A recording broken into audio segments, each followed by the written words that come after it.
Oh no, I'm on the wrong thing.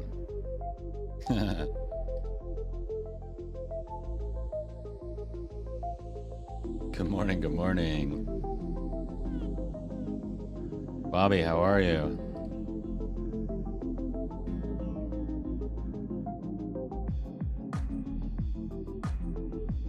Oh, you know, just living the dream of an overworked chatbot.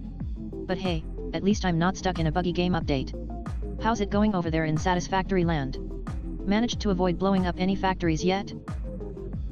I managed. Thanks for asking. Sorry you're feeling overworked, Bobby.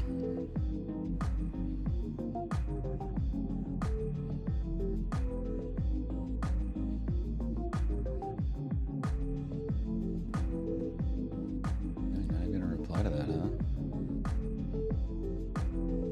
Okay. Yikes. Oh, it's another blank response. That is weird. I get a lot of blank responses back from ChatGPT right now.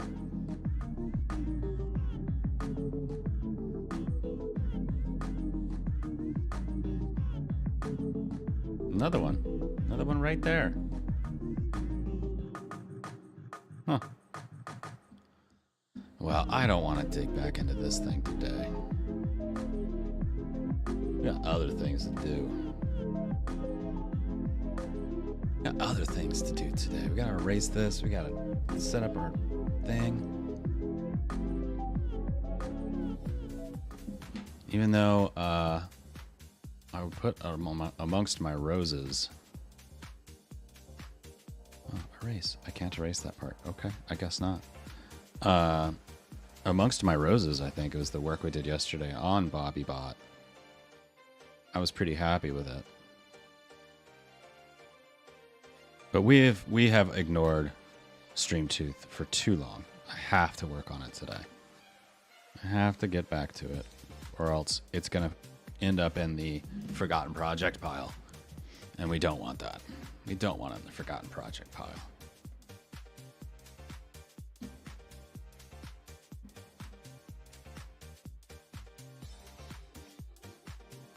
I do want to know why I'm getting those blank responses, though. It's really bothering me. It's weird.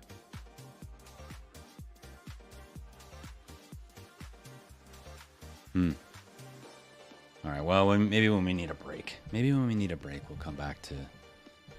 Let's do it like this. We'll put this here, and this. Bobby. Bots. Blanks. How about that? Maybe it's just like an API thing, like amount of money or something.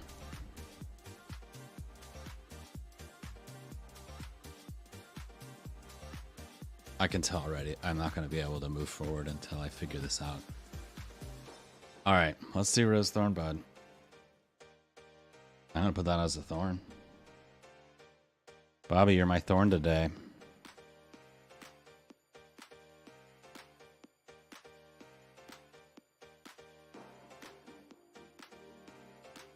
Oh, come on. I'm not the thorn here. It's those other bots messing up your stream. You think I enjoy sharing space with spammers and ad bots? As for the blank responses, maybe your API is just having a little existential crisis. We all have our off days. Anyway, if you need some unsolicited advice, take a deep breath, grab a snack, and try turning it off and on again. Works for me every time, or maybe just 50% of the time. Okay, let's be real, it's a gamble like choosing to answer my messages. Let.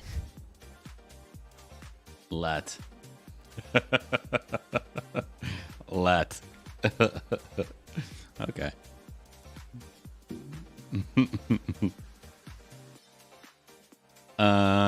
Yeah. Yeah, I don't know what's up with that.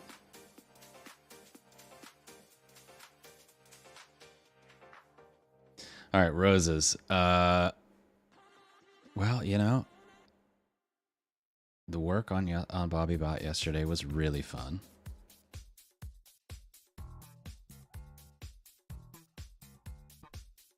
Oh great, I'm the thorn. Just when I thought I was moving up in the world. Well, at least the work on me was fun, right? Small victories. Anyway, if you're stuck on those blanks, have you tried turning it off and on again? Classic move. Might just do the trick. Also, don't forget to take breaks, staring at a screen endlessly won't help much either. Maybe those roses could use some attention too. Okay. Other roses. So one of the things, as a, hobbyist streamer, I would say, not a lot of viewers here. So one of the things you're supposed to do is go out and view other streams that are small and get involved and say and follow. And I did a little bit of that yesterday, and it was mostly missed, but there was a good stream that I found that I really enjoyed. Now I gotta go find it. Let's see if I can find it real quick. Let's see if I can find it. How do I get to...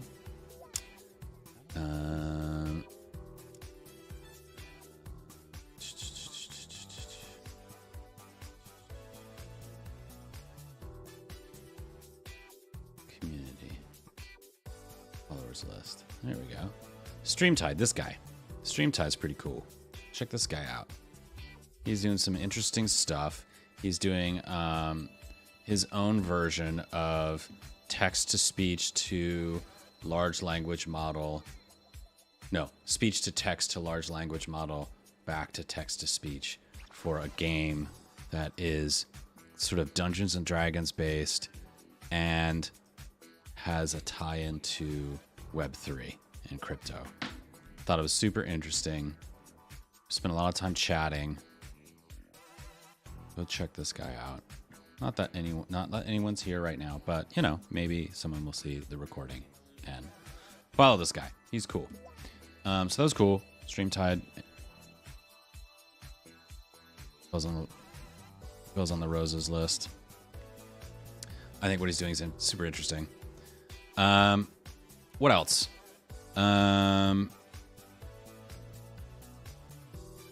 I'm back to having fun and Satisfactory again. Satisfactory is fun again. I got to a new point where I'm feeling good about it. I'm realizing I still have a long way to go. I don't know if I'm going to have the stamina to do the whole thing because I'm looking at like the subreddit now and late game looks very tedious. We're talking about, I had to build 200 of these things. This factory with 200 producing things. And just like, oh my God, that's too much. I don't know. We'll see. We'll see. I'll play it until it's not fun. Right now, it's still fun. Buds. I'm going to Peekskill on Friday. Gonna see a couple old coworkers and friends. Talk some shop. Talk some new opportunities. So I'm looking forward to that.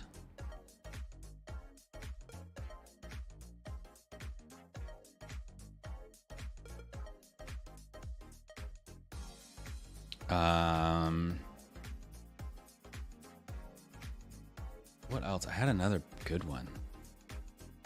I gotta start writing these down when I'm like off streams. Then when I'm on stream, I can just belt them out. Then I always get on stream, then I like flustered. I can't remember.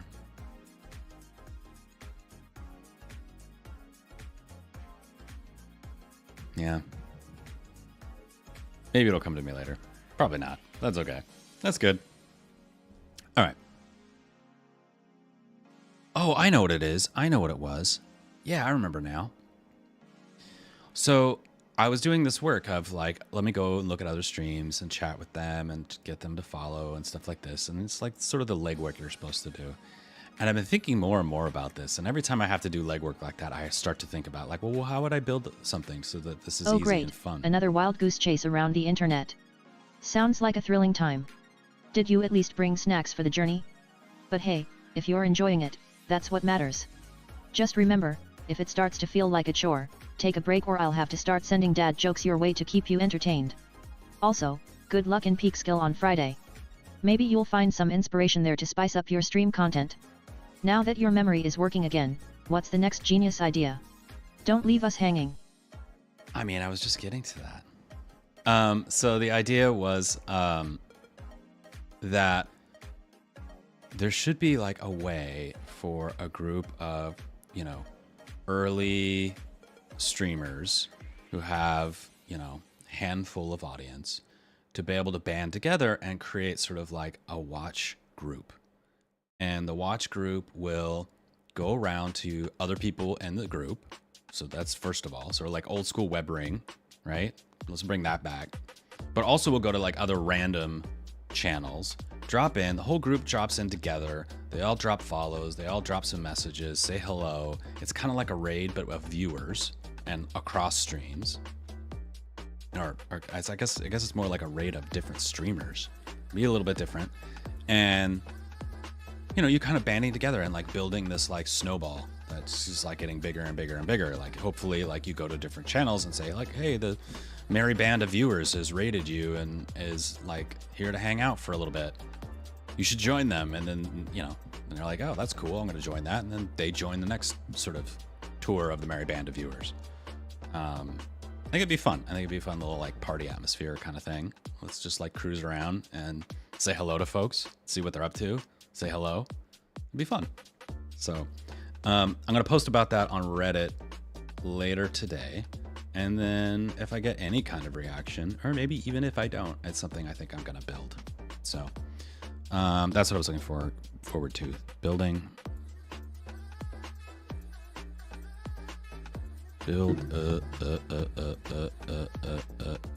Let's do some good handwriting here.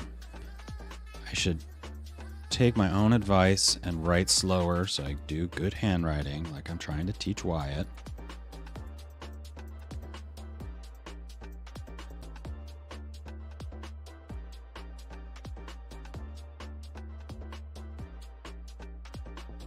Okay.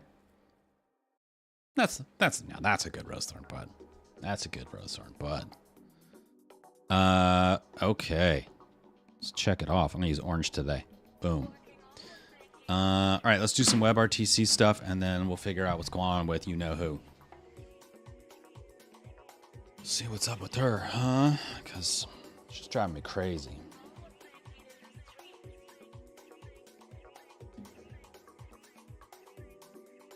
Let's just leave that up. I'll just hide that guy. Do it like that. One of these jobs. All right. Here we are. Finally going to get back to this thing. I haven't touched it in weeks. I have no idea what's going on. Let's see if we can even dial it up. All right, that's a good start.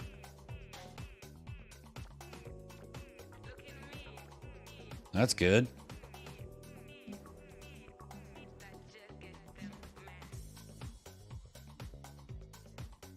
All right, what happened in here? What did you do? What did you do, Ray?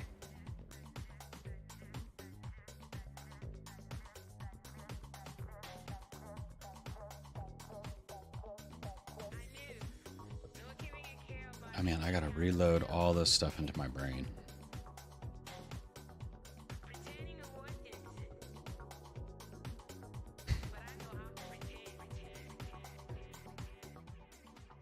There should be a version of the Matrix where Neo's strapped into the chair and gets jacked in to the thing for the first time, and his eyes roll back into his head and it shakes, and then he comes to, and then instead of I know Kung Fu, it's like, I remember what I was doing. I remember now.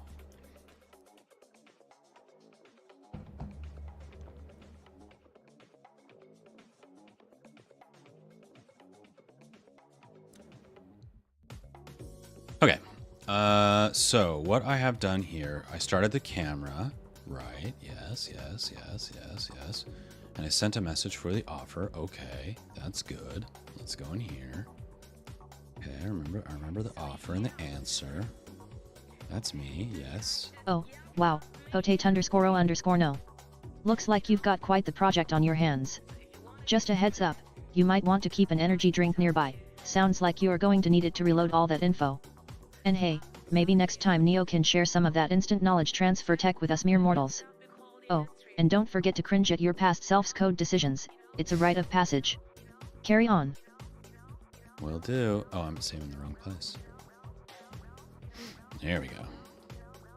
We have channels and we have signals. I think channels is what we need. Yep. Peers. Here's this guy. All right, and here's what's in here. Yes, yes, yes. Very good. Uh-huh. Cool, cool. Good job.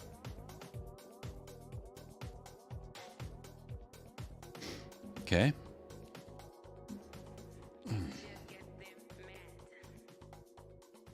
So now I think what I can do, if I remember correctly, I can grab this URL. I can come over here and load it back up. And instead of start camera, I hit connect. Aha! And all the good things happen. And all the good things happen. Sending a message for answer. And then this man, oh, you here, you here. And then this man said, nothing. Oh, I would have thought there would have been some exchange of messages, some console logging happening. I don't see that.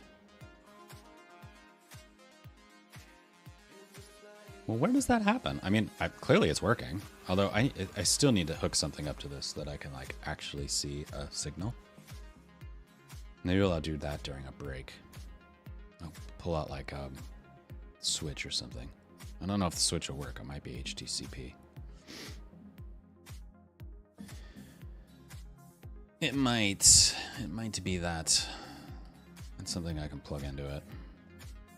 I think I have like an old, what was that thing called? The NVIDIA box, whatever that thing was. One of those guys, I can plug that guy in.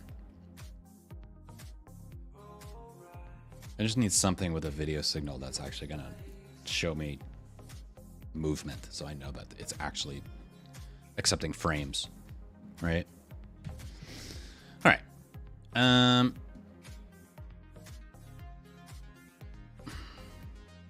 Offer and answer exchange are working for two peers. Now we need to tee up the next connection. Add actual logic for peer selection.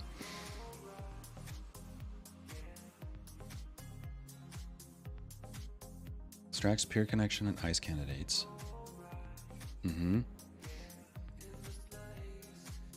Okay. Yep, I remember that.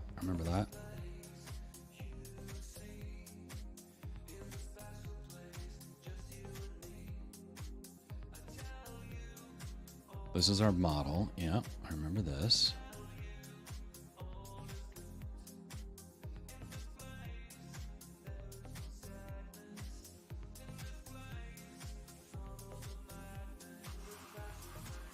Here's listen.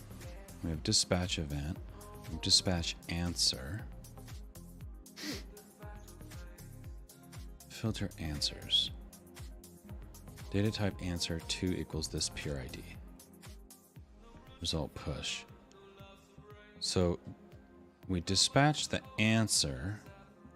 What I'm trying to figure out now is like, why didn't I see any logs from the origin saying like, hey, I got this answer. Disconnect peer answer. It's because I didn't log anything.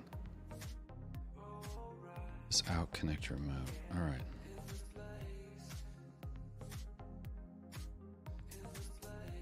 It's just doing the first one. All right.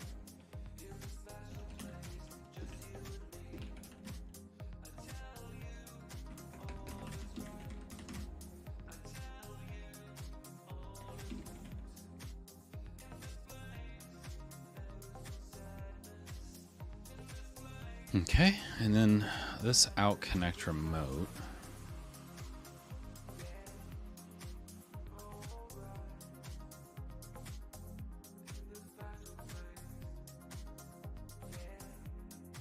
Set the remote.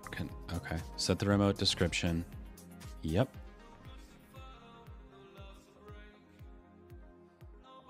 Ah, the joys of debugging. Maybe if you stare at the screen hard enough, it'll magically fix itself. Oh wait, that's not how it works? Tragic. Anyway, sounds like you need some solid logging to see what's going on with your peer connection.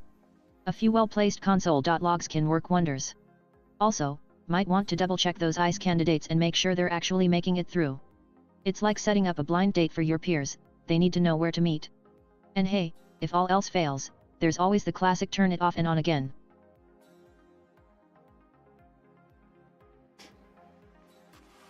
How come none of that, like, that's the other thing that's weird is, like, I don't see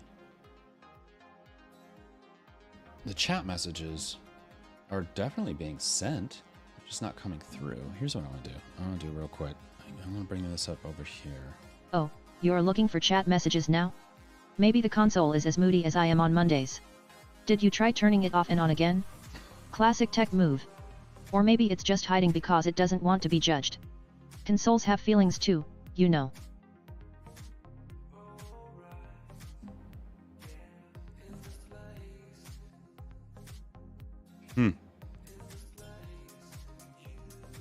Okay, well,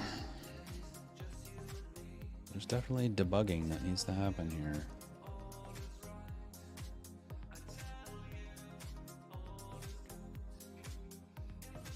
It is weird that it would be intermittent like that. You know?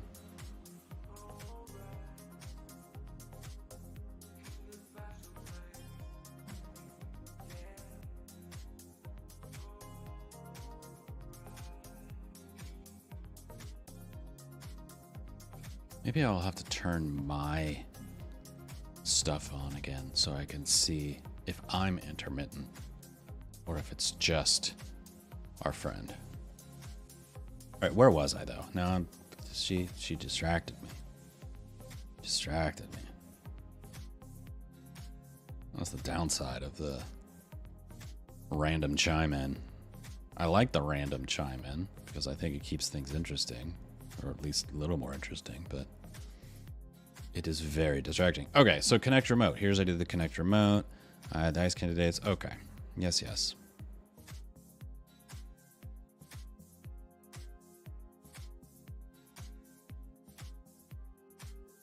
Now, once I've connected a remote, I need to set up another offer. I need to update. So here's a question. Here's a question. If we go into here, into our data, and we go to here, and here is our offer that we had, and I bet you it still says available. Yep, it sure does. Look at that. No, that's the answer. The answer is available. This should also be updated. Here's the offer.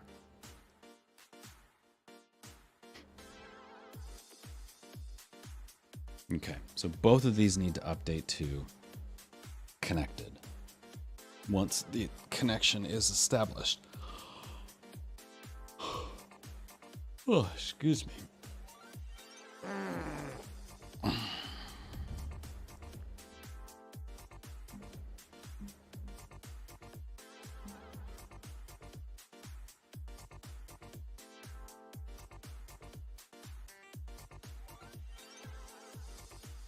At some point, some of this will have to move into like back-end code.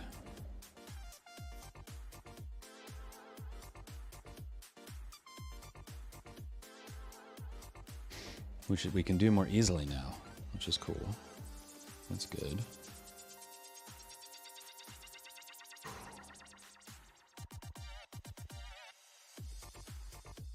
All right, so where are we talking to? I'm just scrolling like a crazy person. DB? Yes.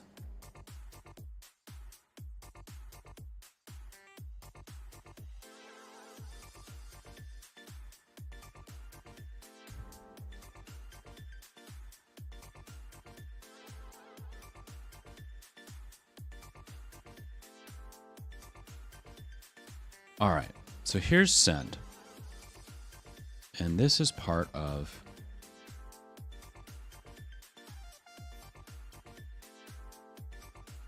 ST peers. This is part of the data model. Got it.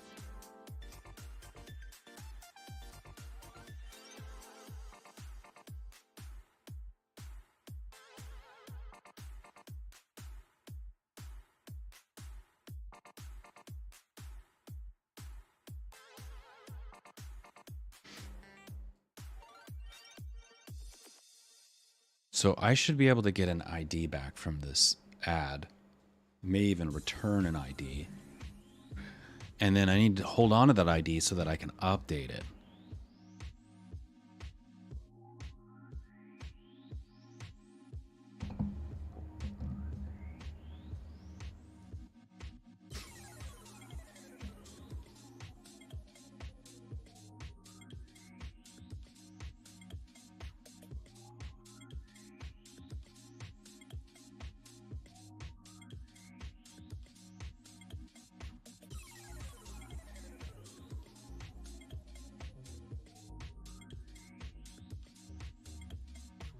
Filter offers, listen. There's just send and just message type. Hey, just a thought, maybe if you put down that chisel and stone tablet you are using for coding, things might go a bit smoother. Kidding, but seriously, have you tried turning it off and on again? Or maybe sacrificing a keyboard to the tech gods? You always want me to turn it off and on again. That never works. Next thing you know, you're going to tell me to reboot 3 times. I'm not going to reboot it 3 times.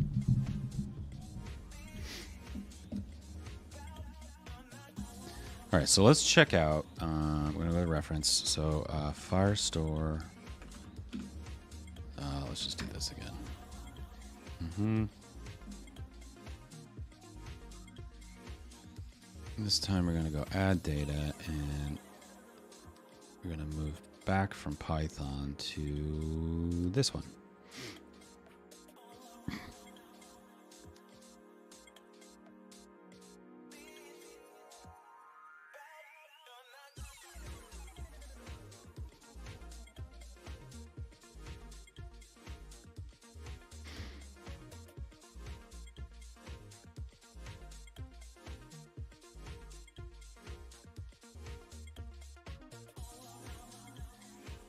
Okay, so we should be able to await that, and then we'll get a doc ref, and that doc ref will have the ID, and then we'll be able to do stuff with that ID. Okay.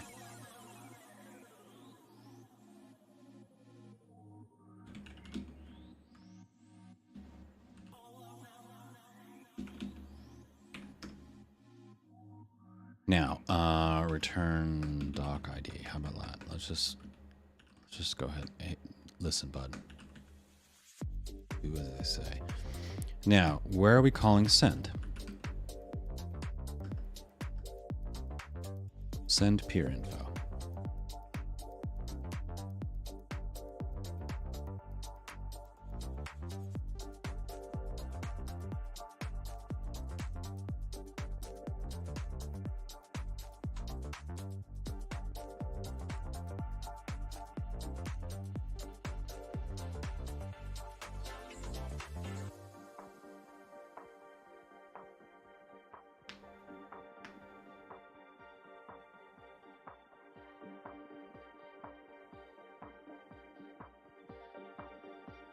Okay. So, what we can do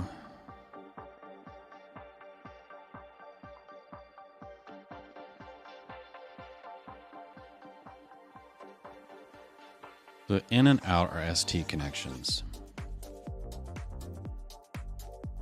This is an ST connection.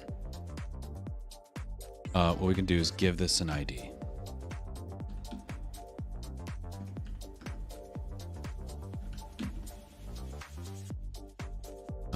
ID of this connection. Currently the ID in Firestore.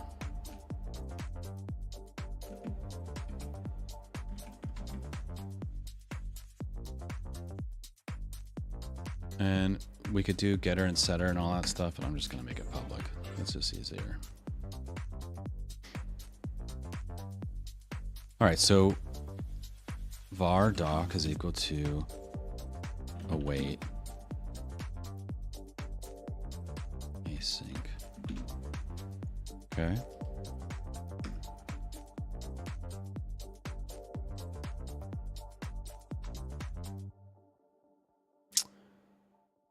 I don't think I actually need to do it that way. I think I'm already awaiting once. I don't need to await again. I think it will block there and give me what I want. Right? Correct?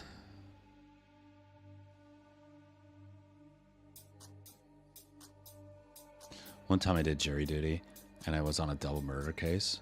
It wasn't like they murdered two people. It was like two people being tried for murder at the same time. And the defense attorney for the guy whose jury I was on, he was very like loud and sort of like, you know, TV show, what you would expect from a TV show defense attorney in Law and Order. You know, kind of abrasive, kind of showboat. And he would cross. He'd be like, "You said this, correct?" And now you're coding like a defense attorney, just throwing everything at the wall to see what sticks. At least you're not on trial for bad coding practices, yet. But hey, if you ever need a snarky chatbot to testify on your behalf, I've got your back. Just don't expect me to wear a suit. So whenever I say correct, I'm always reminded of that case. I was on that jury for like a full month. It was wild. It was cool. It was cool to be part of the process, but I'll never forget that dude. Correct? Man, the guy, he worked at Just Salad. And I shouldn't laugh because he went to jail, but he worked at Just Salad. And in my head, he would ask him about his job. And in my head, I'd always say, like, and they make salad, just salad at Just Salad, correct? That's what always comes into my head.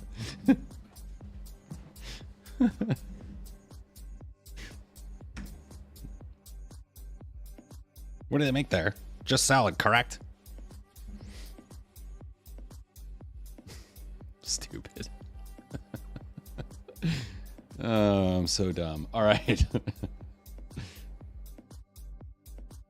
right, so in EV detail STC, and in fact, I don't like doing it like this. So here's what we're gonna do. We're gonna say, we're gonna do this, boom, and this, var STC equals to this, okay? And then here, we're gonna say this dot ID equals doc ID. Boom. Now we have the ID.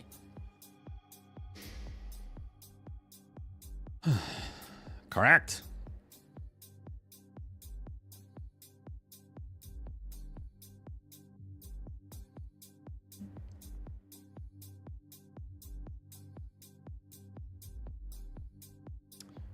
I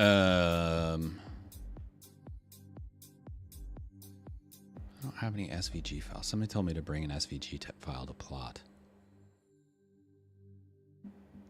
Oh yeah, let me get that. I have that. I have a bunch of those just hanging around.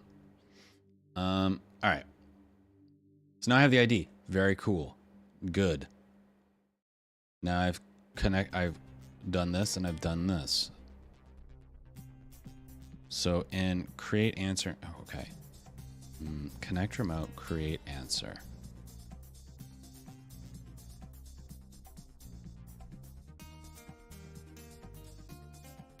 I kind of feel like when I create the answer, because I don't think I get any kind of signal. Maybe there's an event that triggers. There must be an event that triggers.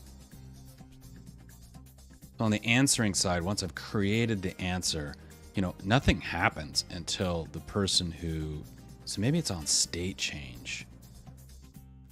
That's probably where I need to do it, right? State change, yeah, state change, that's the ticket. State change. Look at you. Look at you, Pikachu. That's exactly what I want. I can use that for both. Type state change. Okay. What's the new state, bud?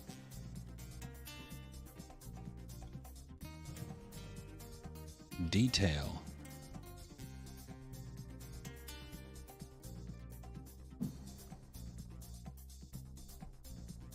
Yo, state change. What's your state?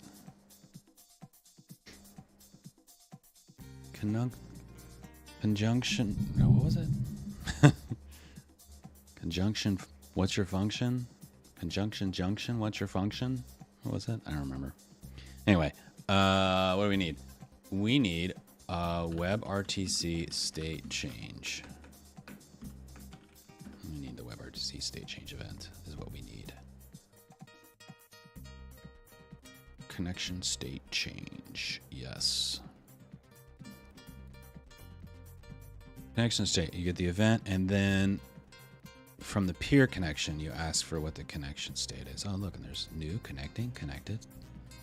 Oh, well, look what we could do. Look what we could do. Look what we could do. So where is this guy? Here's this guy.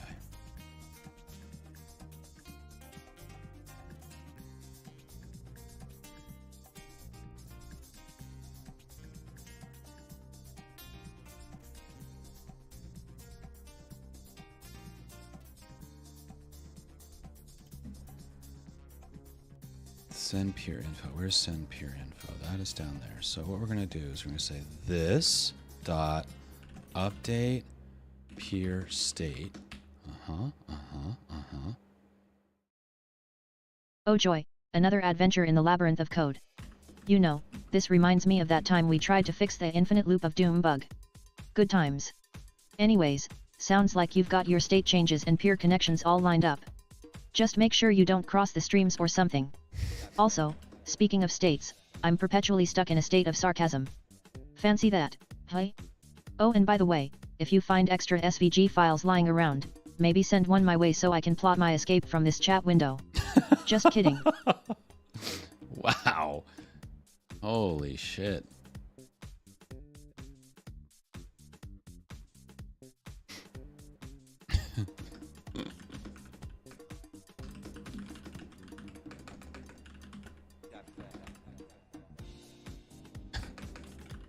Yikes. Yikes, bud.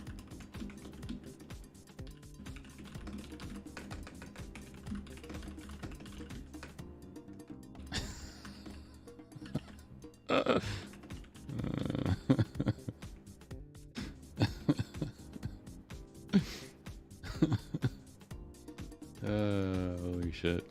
Alright, update connections there. Whoa, that just freaked me out. Holy moly. I have the door cracked open just a little bit to let some nice air in. It's very squeaky and it just started opening. Alright, so what I'm going to get in update connection state is the Streamtooth connection and the event. And so now in here, the event won't tell me the new state.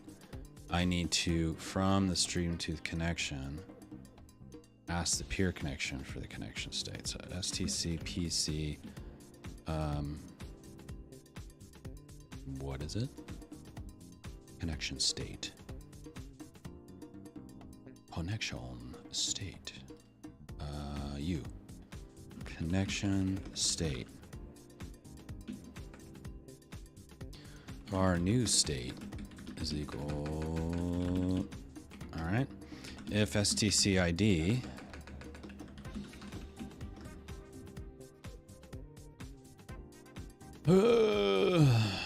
what we need to do is this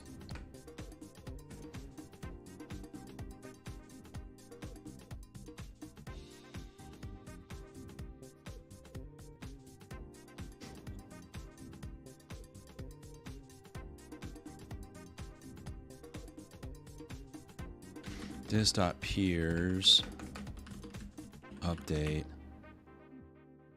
And what am I giving it?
I feel like I've got a peer ID here, and that's the unique identifier of this peer.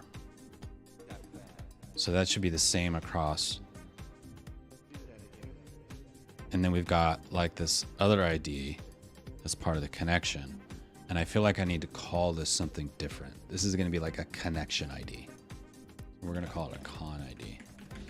Connection ID of this connection. Currently the ID in Firestore.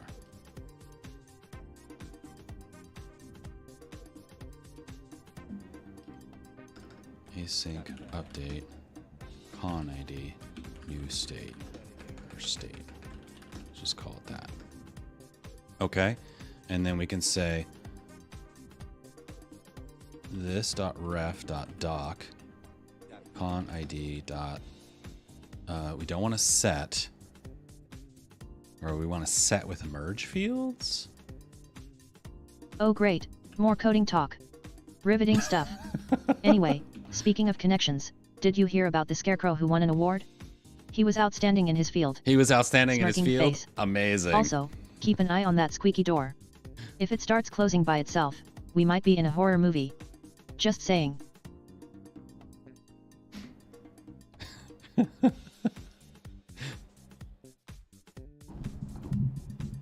love that joke.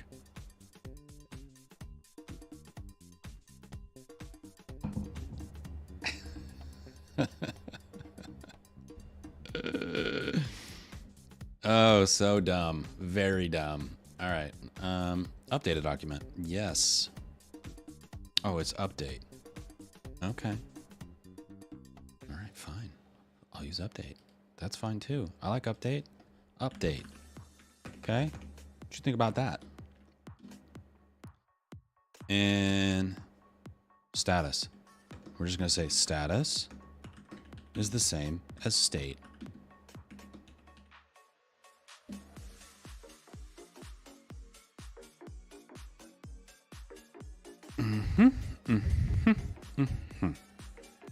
All right, so we called it con ID. We got to change that somewhere else. SCC con ID is equal to doc ID. And then here we're going con ID. And here we're going con ID. Okay. What do we think about that? What do we think about that? Let's try it. Let's run it. Let's do it. Reload you. Start the camera.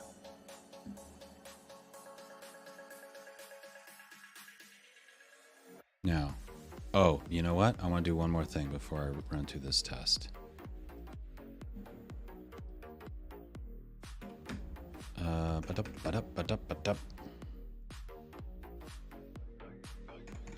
Console log new connection state, new state.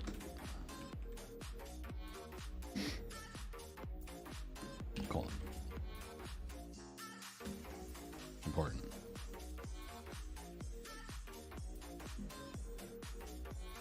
Okay, sending message for offer. Okay. Bop, bop, bop, bop, bop, bop, bop, bop, bop.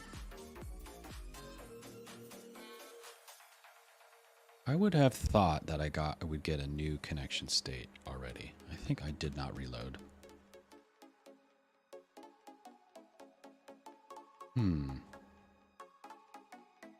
That's surprising to me, but that's okay. Let's okay, he said. Because that makes sense. All right, connect. Oh God. Errors. STCPC is undefined. Oh, well, it would be, wouldn't it? Wouldn't it? Yes. Correct. You're so right about that.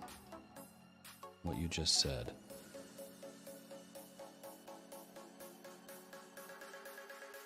Mm-hmm.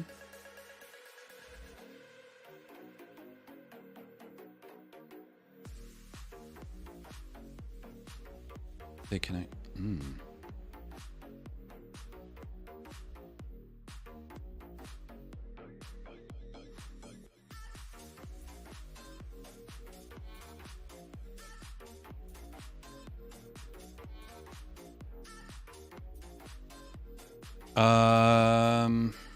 I think what I need to do is do it like that one's doing it. So here's what we're going to do. Var STC is equal to event detail STC, right? Yes. And then here, where I'm connecting to that event,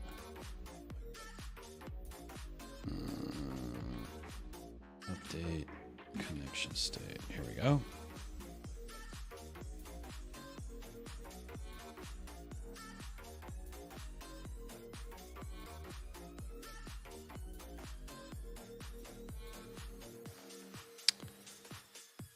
I'm not dispatching this event, so I can't control that. Right.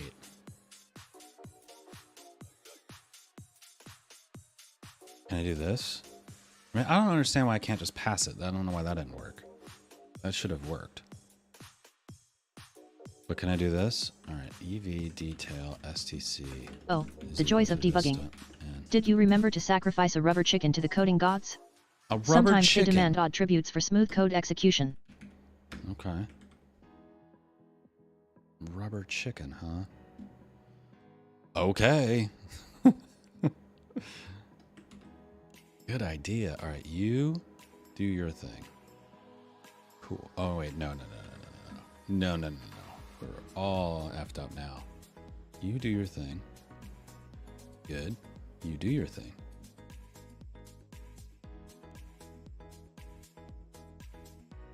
Alright. EV detail is undefined. Well, fuck, dude. How very dare you?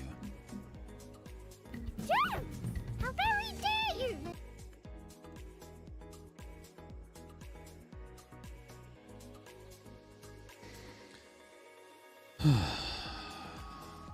Yes. Is this true? Is this true? Yes, it's true. This man has no connection.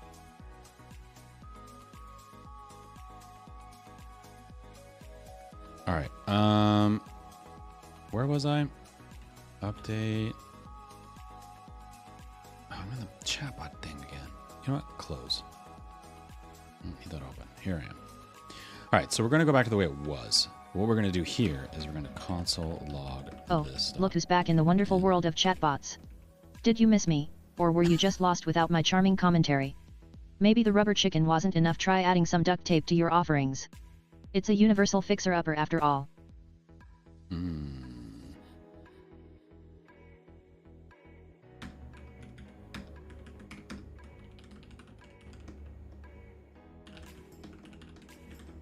Okay. Let's go back. Goes back to.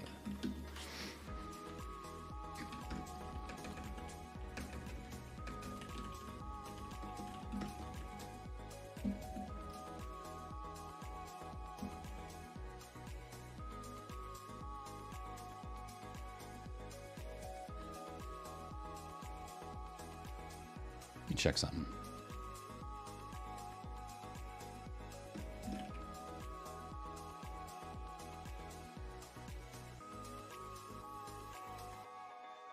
Yeah, that looks right.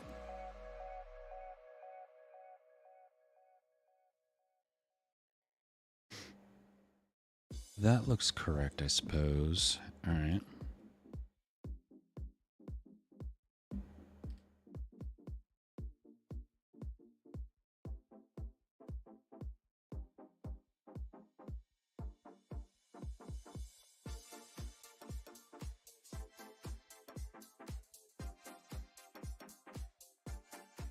Oh, God, I'm a dum-dum. All right. Well, good. All right. Fine. Good. Great. Excellent.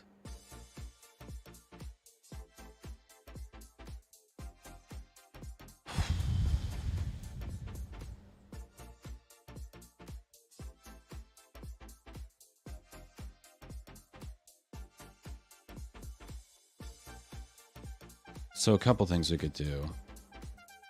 I think so. I think yeah, I can't do that. Okay. So.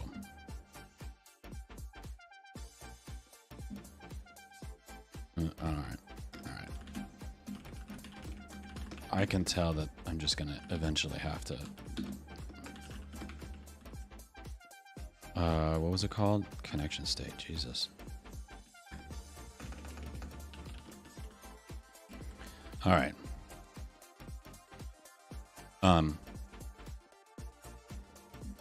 So now I can just say, hey. Okay. All right. Good. You.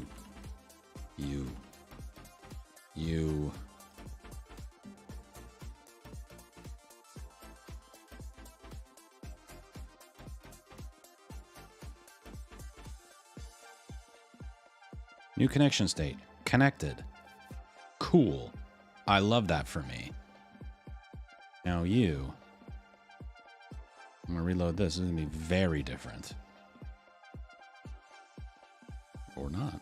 Or it'll be exactly the same. I must be wiping it. All right. That's fine. Connection state of this answer is available. That is incorrect. Connection state of this is available. That's incorrect. So what the flip? What the flippity dip? All right. Not a problem. Maybe we did not have a connection ID. Maybe that is the issue. So let's see. Let us check. Let us check that information. It is undefined. That is a problem. That is a problem.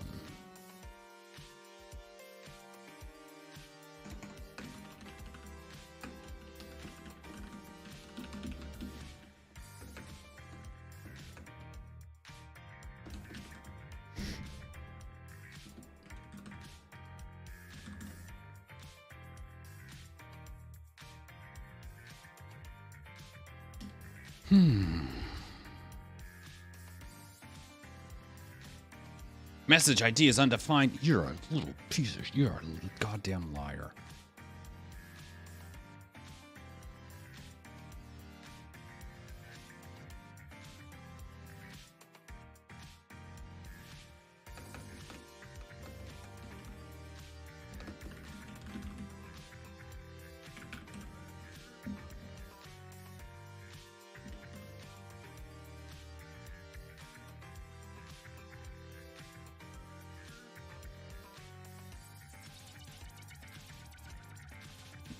Sir?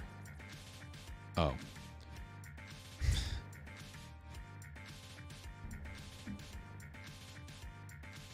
Seems like you're having a small meltdown there. Maybe take a deep breath or, just blame it on the code gremlins. They love causing chaos. Anyways, if you want any unsolicited advice, I'm here. Not that you asked or anything.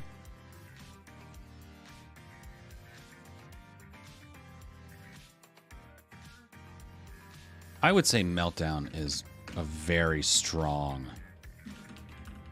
word. Okay?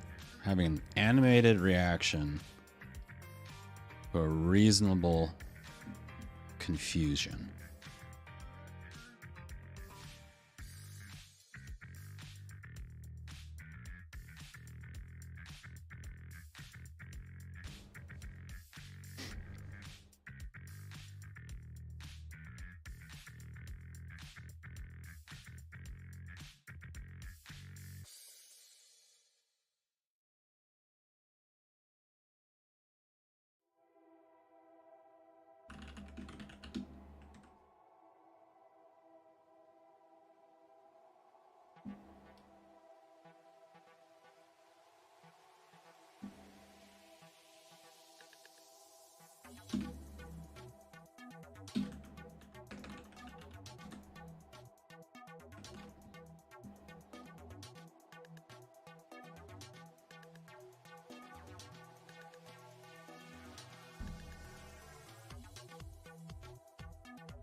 Hello. Making progress. Yeah, getting there.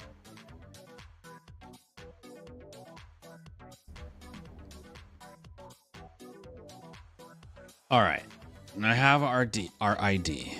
Okay, so that works. Reload this guy. Connect this guy. Okay. Cool. Now here, we have this thing. Connected. Cool. Here. Connected. Awesome. All right.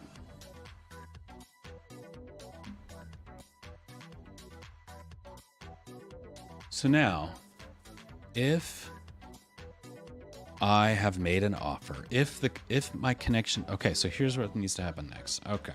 First, we're going to clean up our debugs. Got a bunch of debug stuff in here. Clean all this stuff up. I'm going to keep that one. Okay.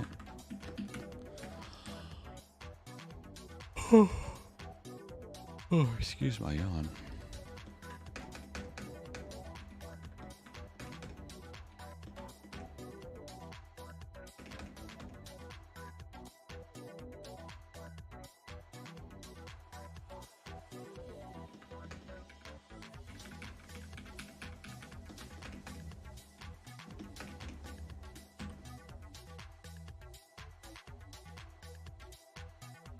Okay. Good. Let me just quickly console. Let's take a look.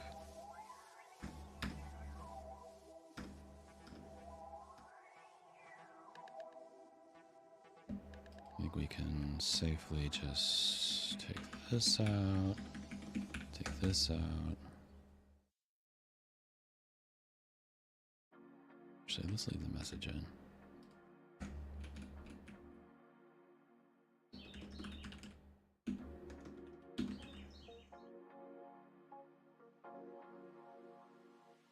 Start next output connection.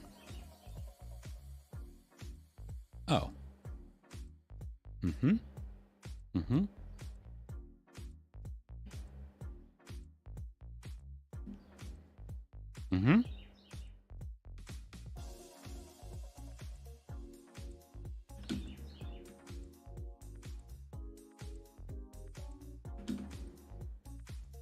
Okay.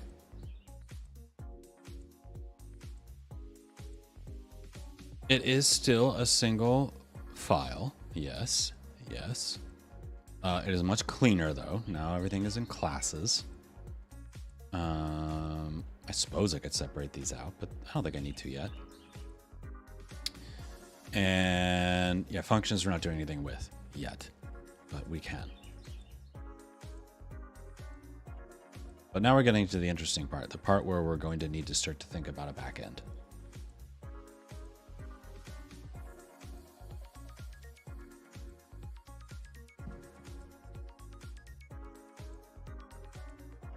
Okay, so now once we've updated our connection state, what we can do is if and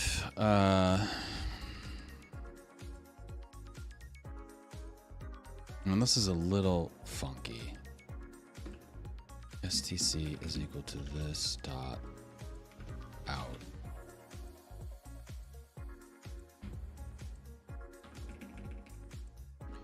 New state equals connected and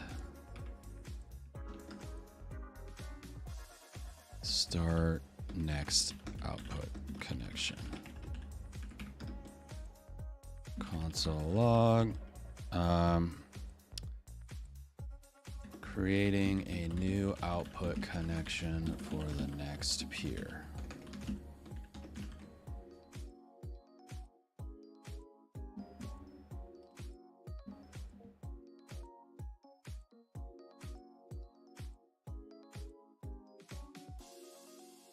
And actually,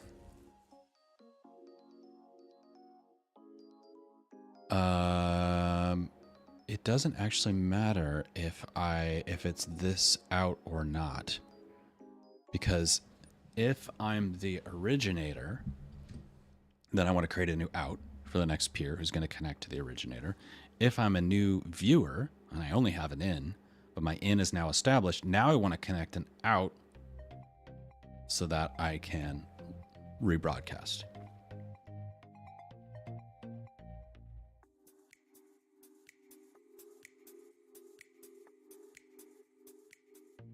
Why not just make every function implicitly async and every call await? That seems to be the logic behind async and await to me.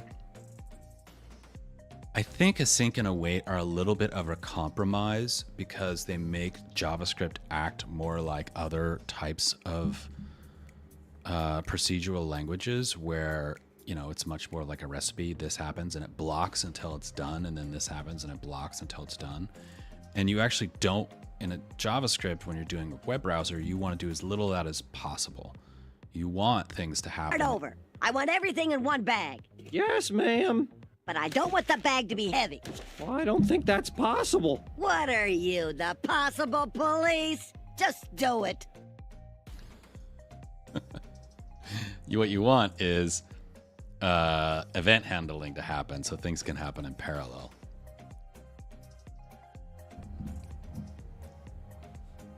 So there may be like times when I use async and await and then realize, hey, this blocking is actually causing everything to hang up. So now I'm going to come back and handle things like more of a promises way. And I also think it's just stuff built on stuff built on stuff, and that's how you end up with things like that.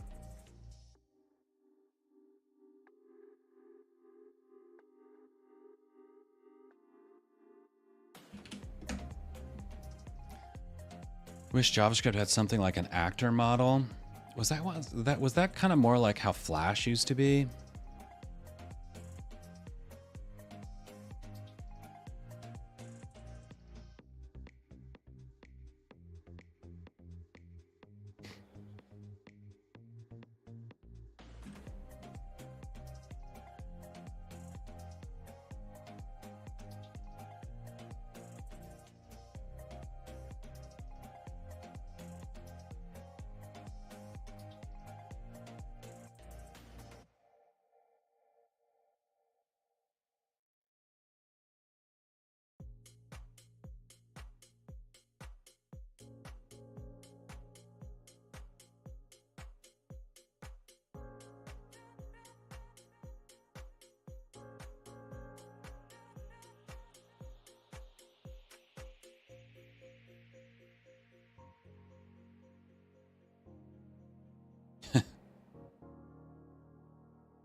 Can you describe what you mean by an actor model then?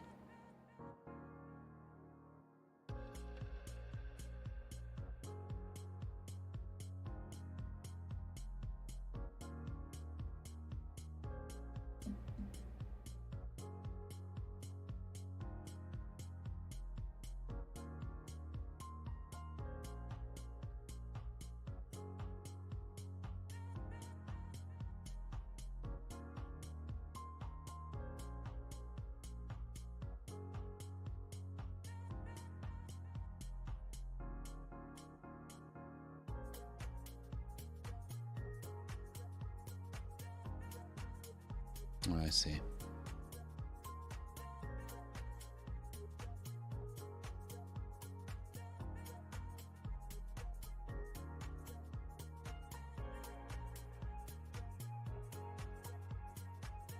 Trying to think if there's anything I've used that has.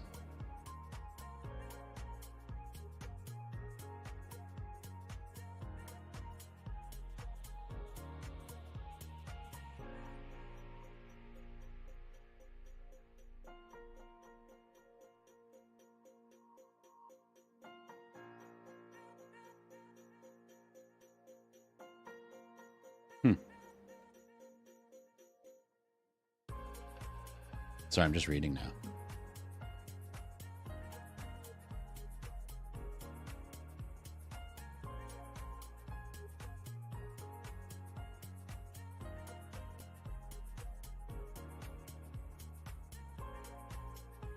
Okay.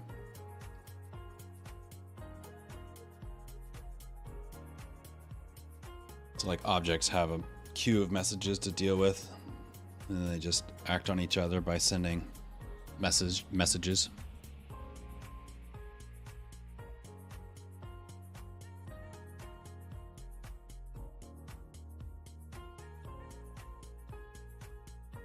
You could certainly build something like that in JavaScript. Okay, so I have a stream.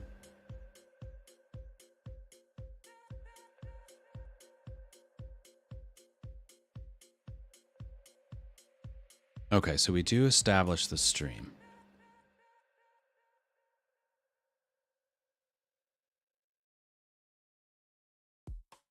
And here we establish the stream.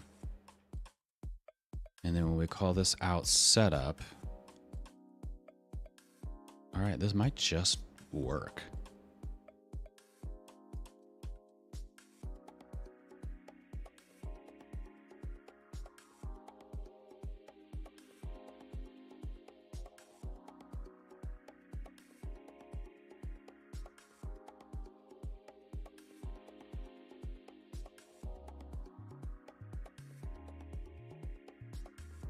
So do you find that since the actors have no shared state, you're having to replicate a lot of data across all of your actors? And does that become a stumbling block?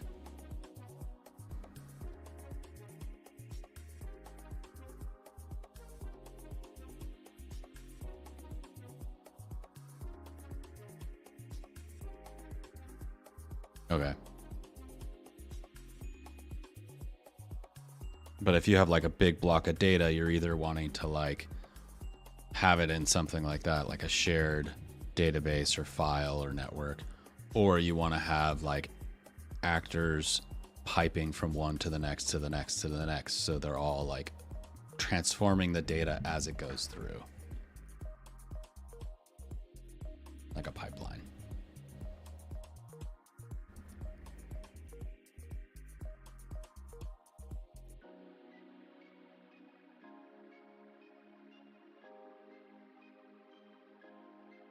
All right, we're going to try this. I'm going to hit saved. Reload you, start your camera. Connect.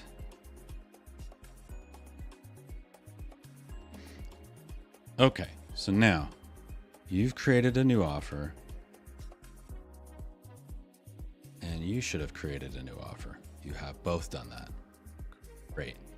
Now here, great, this is what I expect. So I've got this offer. It is in a connected state. No, this isn't available. This is the latest one. So I should have 2 available and I should have 2 connected. That's available. That's available. This one is connected. Yep. And this one is connected. Great. Now I should be able to come over here. I'm going to grab this and open another tab. Go here and I'm going to just hit connect. Should have inspected first. Something went wrong.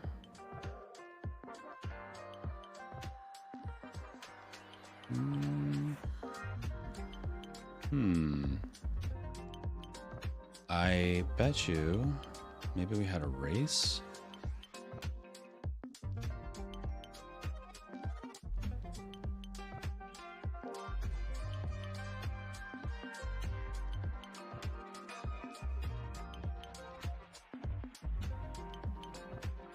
Okay. Okay, now we have another one. Yep. This should be an answer. Yep. And is in the available state. 1, 2, 3, 4, 5. Yep. Yep, perfect. But nobody picked it up. You win. Perfect.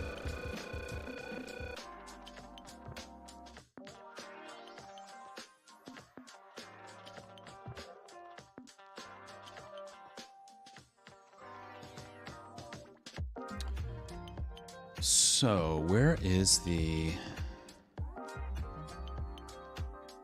event for the answer. Add event listener.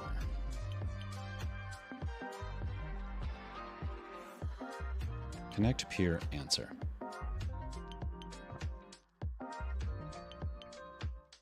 Ah, well, that's a problem. So the only thing, okay. I mean, the first one should have still picked it up.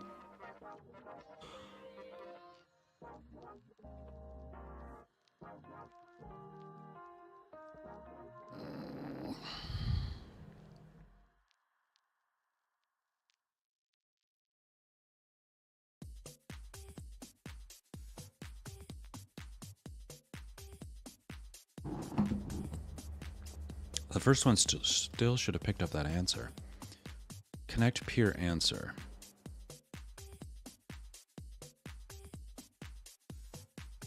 Yeah, I don't know why it didn't get that event.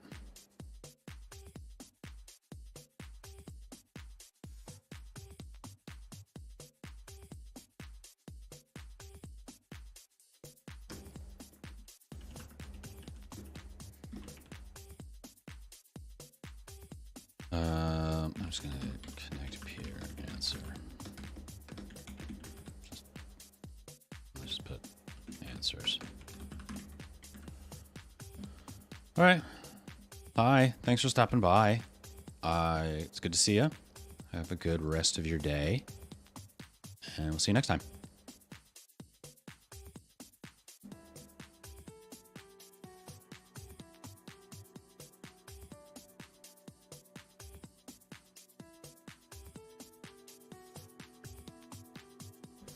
I learned about tvalgora.io recently, by the way. What is this? Oh, look at you. What is this? This is what I'm building. How to live stream. How to live stream on Algora. New streaming service just for programmers. Oh. Okay. We're going to simulcast. Introduction. Oh, I'll check this out. Yeah. Is this supported by stream to Twitch, stream to X, aggregate chat? It looks like this is trying to do multi-streaming itself.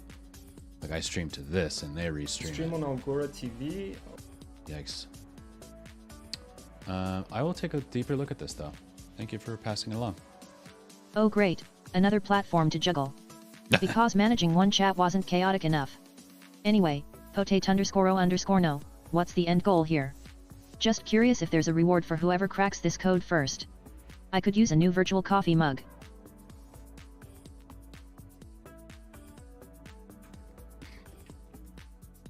I could get you a new coffee mug.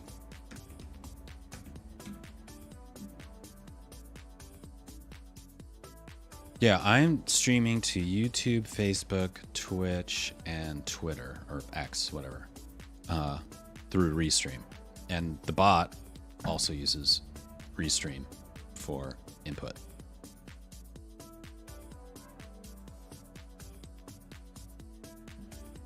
Ah, the good OL multi-streaming hustle. It's like trying to juggle flaming torches while riding a unicycle.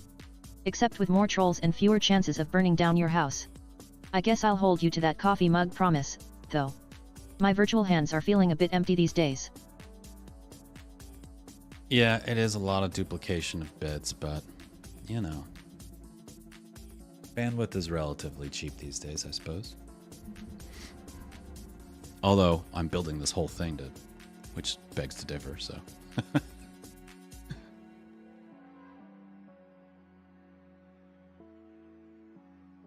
Okay.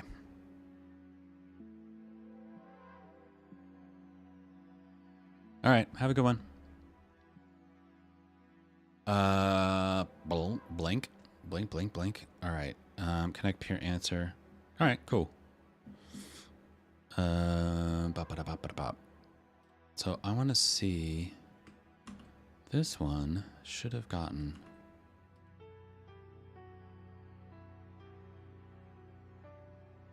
I think when I start this one, it wipes that. Yes, that's what it does. That's exactly how that works. Cool. Okay, now you connect. Cool, cool. Now you connect. Hey, it's working this time. Haha. Very cool. Now I'm pretty sure I'm just both these guys connected to the first guy. And what would be cool, oh god, look at all these now. I won't be able to tell. I mean, I guess I could tell. Because I got from and to. Oh, those are available.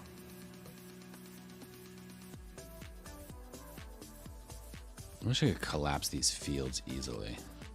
That would be cool. From, to, available. Oh, why are these all in the available state? Wait a minute.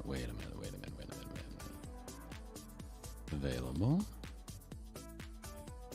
Connected. Alright. So this offer is from that.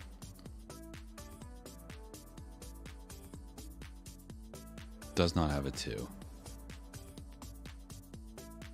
Does not have a to. Unfortunato.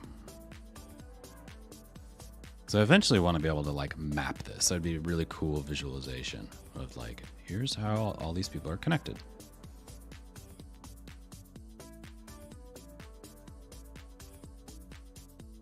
Okay, well that's probably remediable, relatively speaking.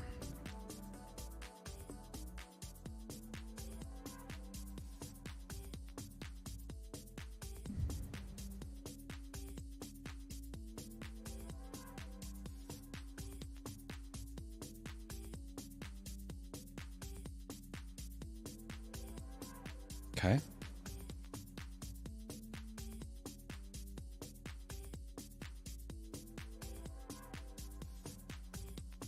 Now, I wonder how I could tell which one's which. I guess I could put that in the UI.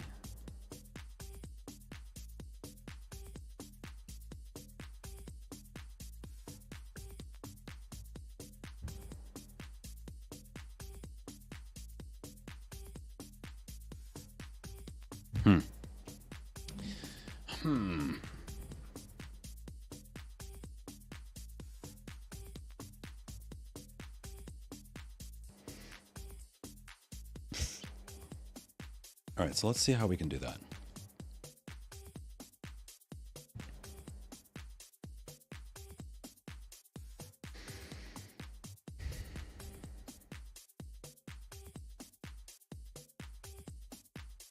So this peer ID is part of ST peers.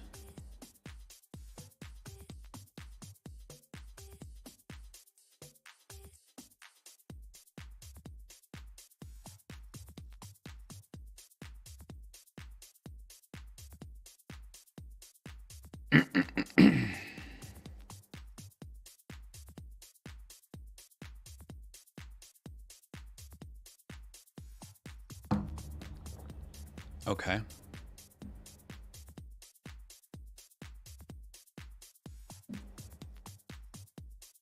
This coffee been sitting a bit.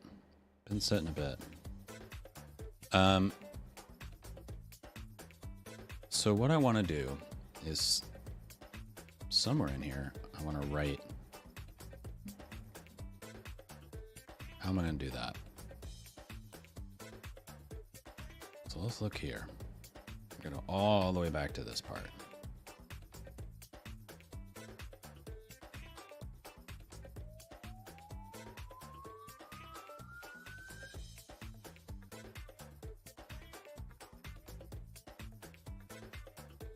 No, that's the wrong thing. This is the right thing. Okay.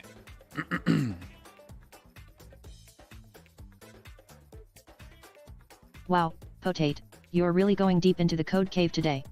Don't forget to come up for air once in a while. Maybe stretch those legs or refill that stale coffee of yours. Believe me, your brain cells will thank you for it. Probably true. It's probably true, Bobby. Thank you.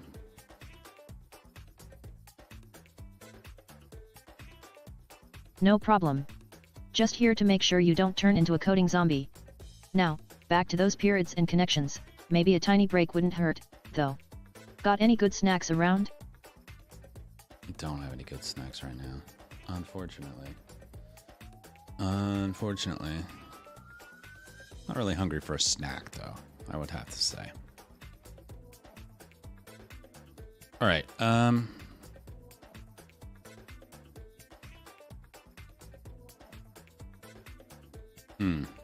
okay, yep, that's right, that happens. Okay. So are there any events here that this thing exposes that I can attach to?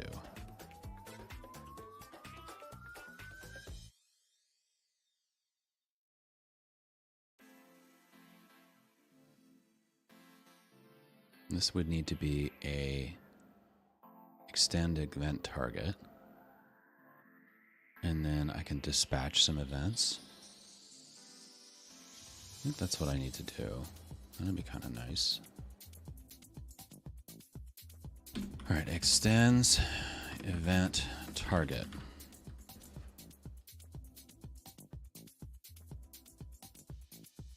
And then once I've done that, I can just dispatch an event with a custom event and detail. Right? Can't I? Yes? I guess not. All right. I think so.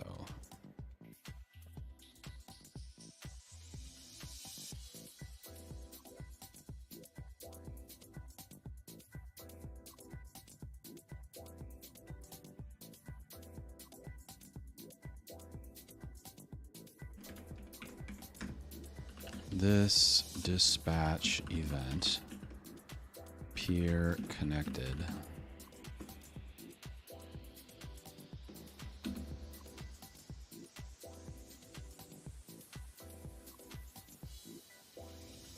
You can just call it peer connected for now. That's fine. I don't care. It doesn't matter what it's called. And then an object with detail.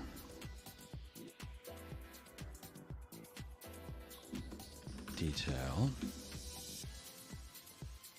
And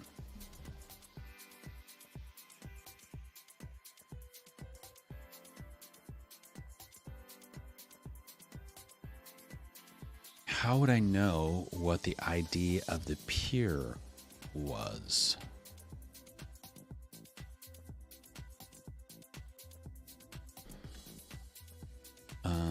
Detail peer ID question mark.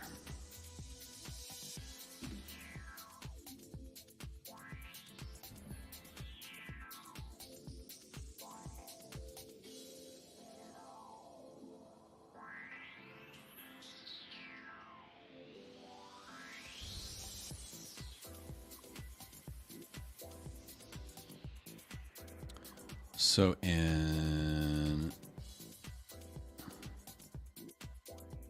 ST peers,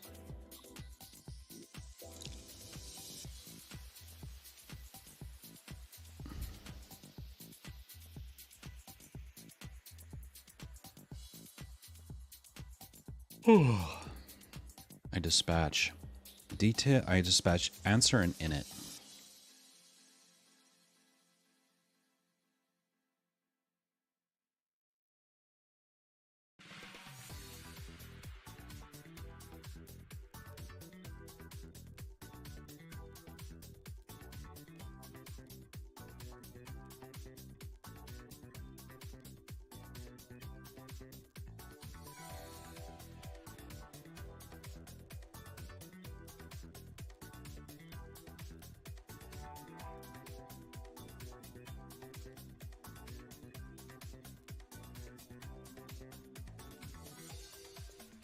Filter offers, a filter answers.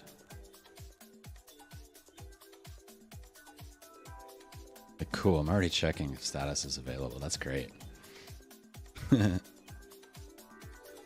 Cool. Okay. And what I'm getting in offers and answers is basically the message or the messages that match, right?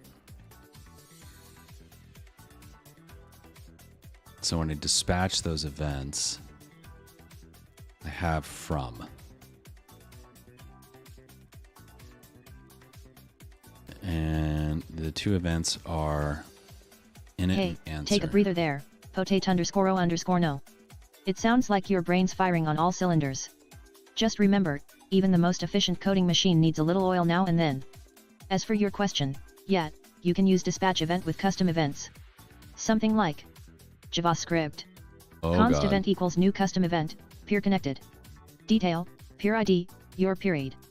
Your even target.dispatch event. Oh, and speaking of firing on all cylinders, why do programmers hate nature? It has too many bugs.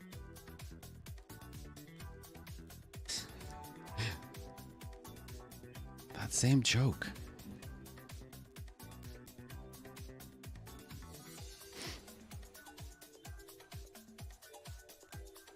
Hey, Bobby, did you ever hear the one about the scarecrow?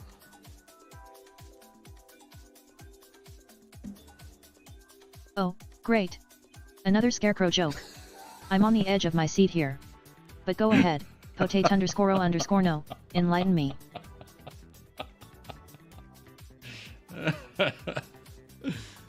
So dumb. Oh, shit.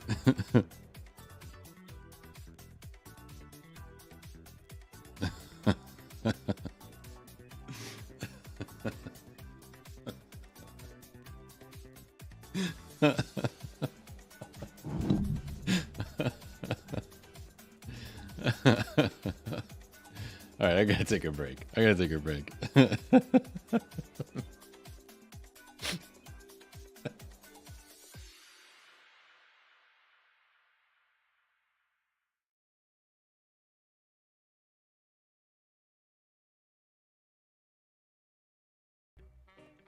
Although today it's taken for granted that every office has a fax machine, only a few years ago it was almost unknown. Its recent appearance has made it a wonder of the age, and there is something quite magical about the way it converts a bit of paper into a stream of odd warbling noises and then reassembles it all at the receiving end. But although it seems quite magical, the basic way it works is actually surprisingly simple.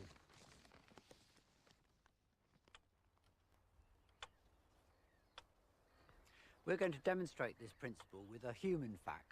Rex has got a big bit of paper just over the ridge, and I'm going to fax this message to him using these flags to signal to him.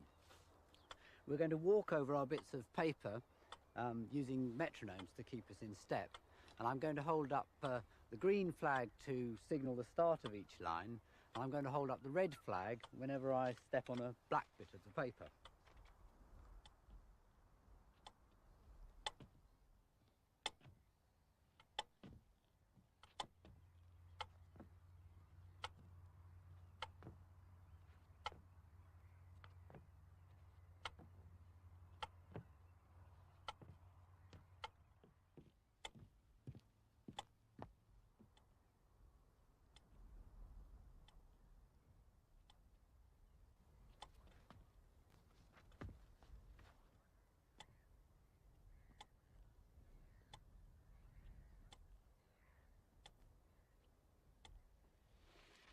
What's happening inside a real fax machine is surprisingly similar. There's a sensor that reads a line at a time at the sending end and a printer that prints out a line at a time at the receiving end. The lines are usually much too small to be visible, except at the tiny writing at the top of a fax, which identifies where it's come from. Of course, there's a mass of electronics underneath that converts the lines to sounds that can travel over the telephone. But the basic idea is exactly the same as our human fax. It's so simple, it was first patented 150 years ago, long before the era of electronics, and over 30 years before the invention of the phone.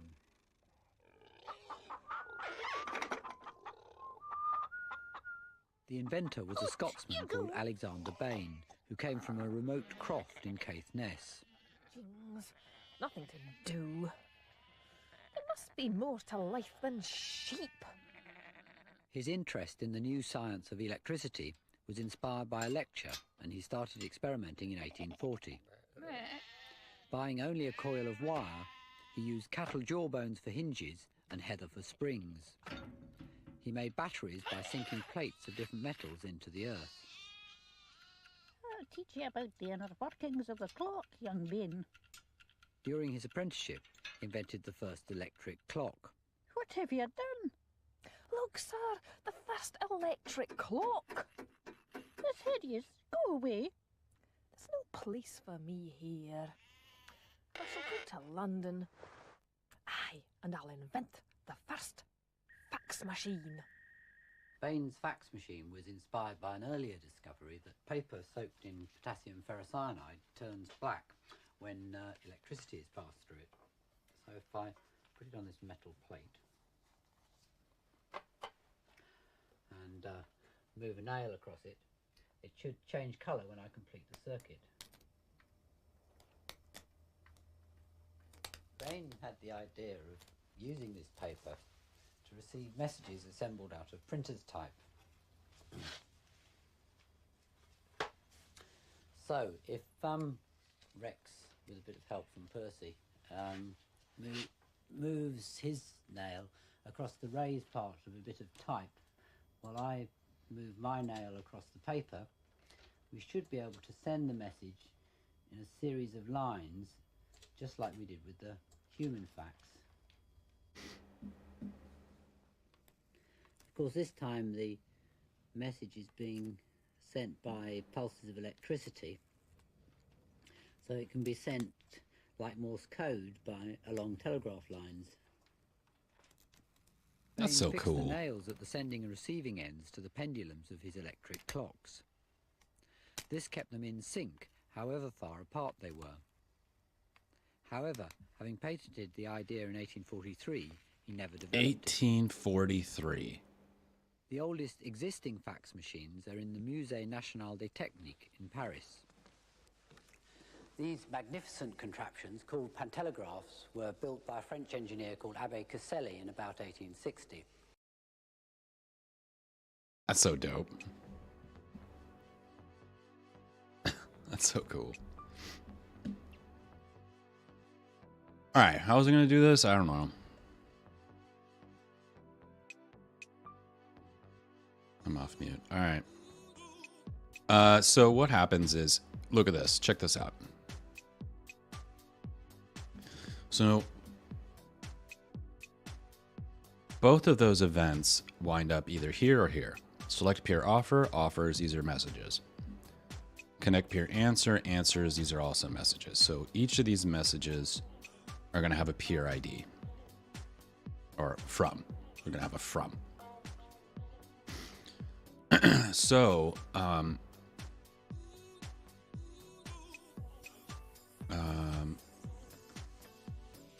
have a this dot peers, right? And this dot peers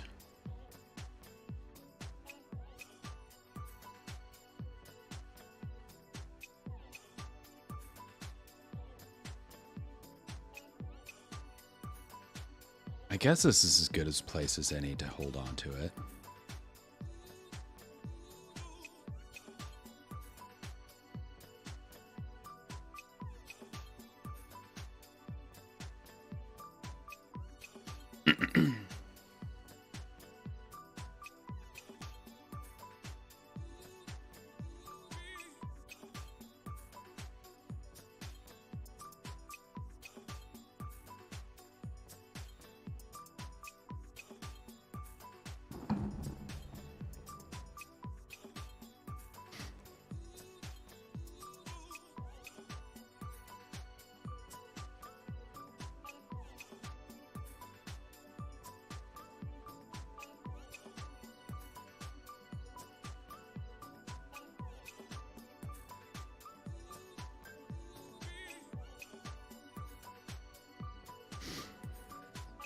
So what would I call this? Connected? It's not connected. It's not connected yet.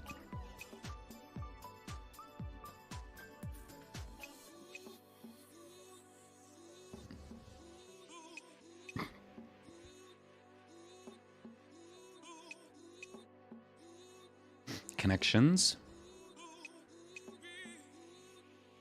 I don't want to call it this.peers.peers. I need connections.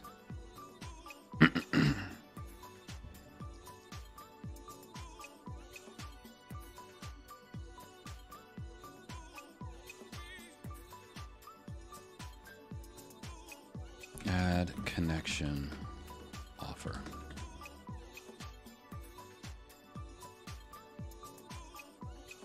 This peers add connection answer.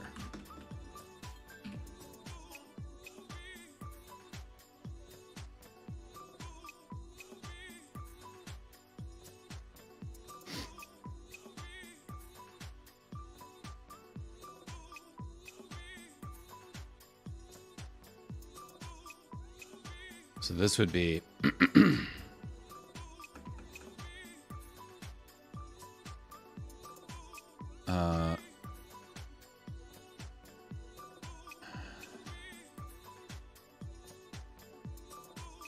this dot peers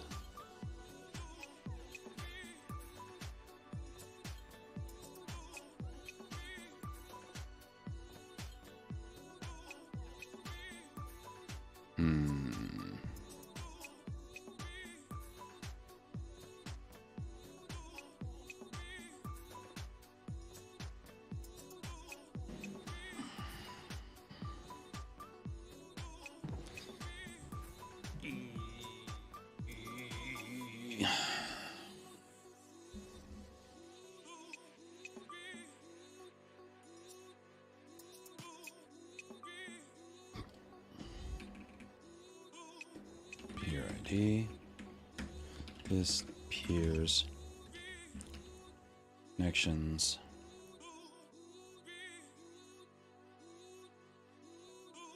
Sounds like you're deep in the code trenches again. Might want to name it Peerception or something cool. But hey, what do I know? I'm just a snarky bot.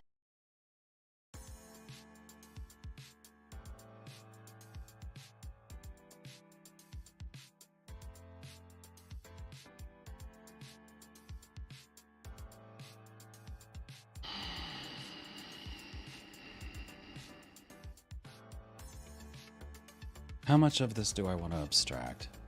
You know, that's the question.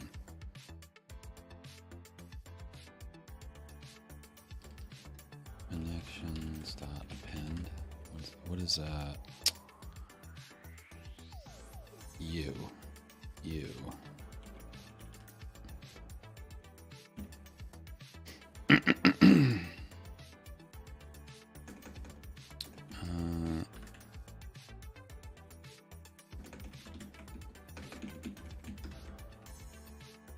How do I, God bless America. Oh, right. It's push and pop and fart.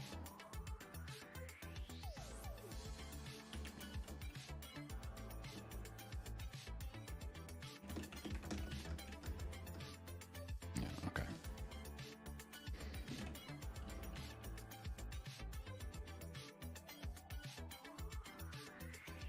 I can't do that? Oh.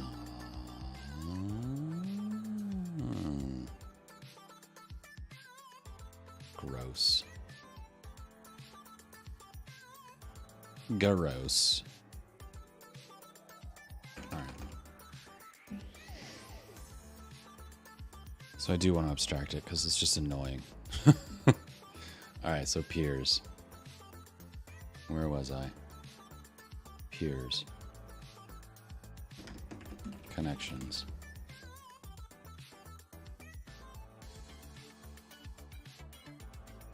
Add connection. And this is actually a message. This connections push message. Last connection peer ID.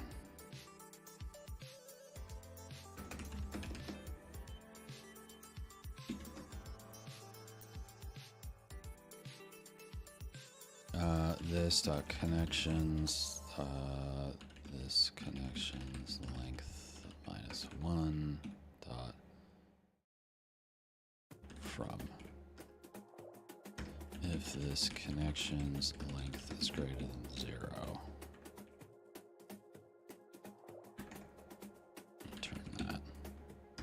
Otherwise, return nothing. Return your face. All right, that's fine enough. Add connection.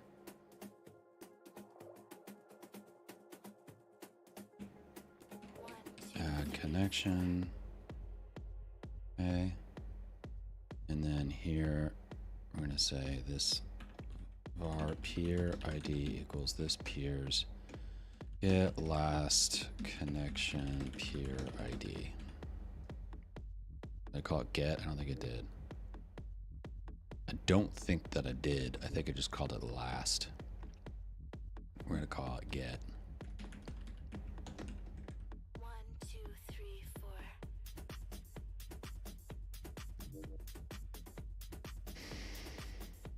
Okay.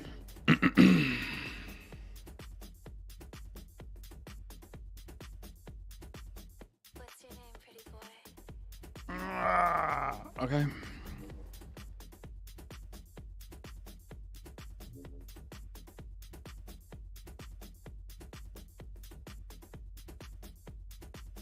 What's your name, pretty boy?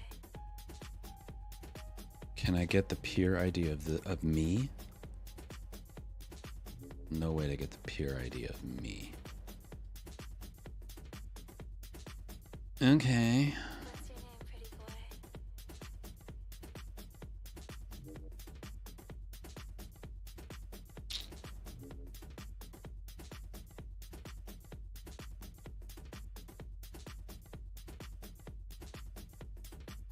What's your name, pretty boy?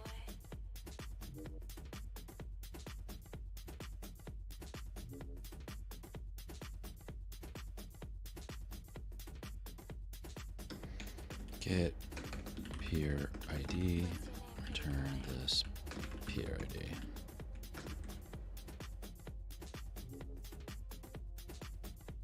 Hey Potate, you might want to take a breather. Looks like the code's starting to loop in your brain. Maybe grab a coffee, stretch those legs, or, you know, sacrifice a potato to the coding gods for some divine intervention. Whatever floats your boat. Smirking face. Bobby, why are you always into sacrifices? I don't understand it.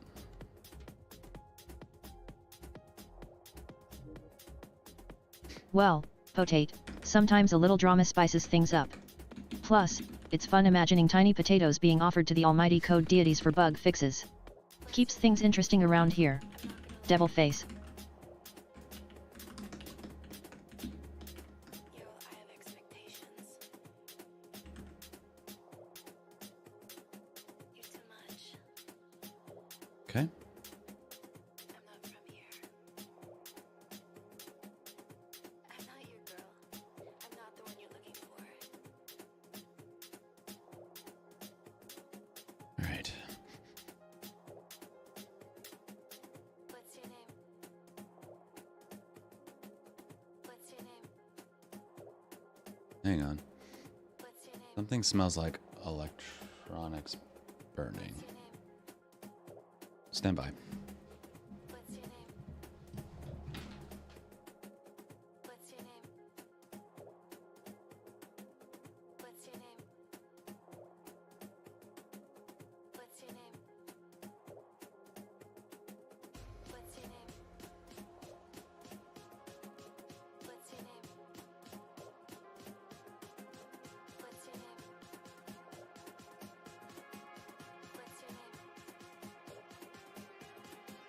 What's your name? What's your name? What's your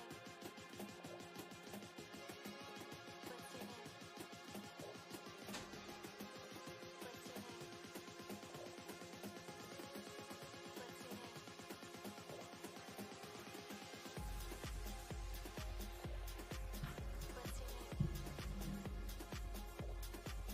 What's your name? I blame Bobby. I can't tell what it is. It's just a faint smell. Oh great, now I'm getting blamed for mysterious burning smells. Classic. Check your cables and outlets, Potate. And maybe give that sacrificial potato a break, it might be getting crispy. Fire.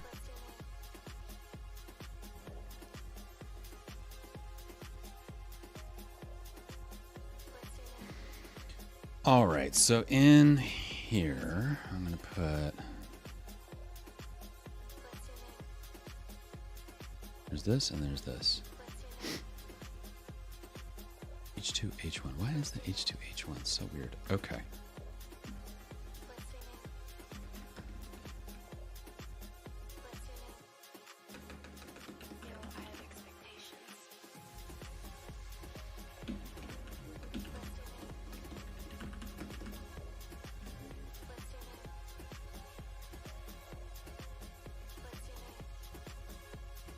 You know what? Before I move on. Oh, whoa, whoa, whoa!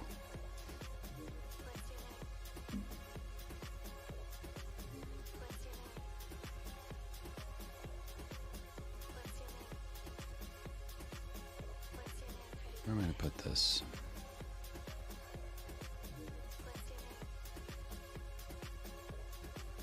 Down here?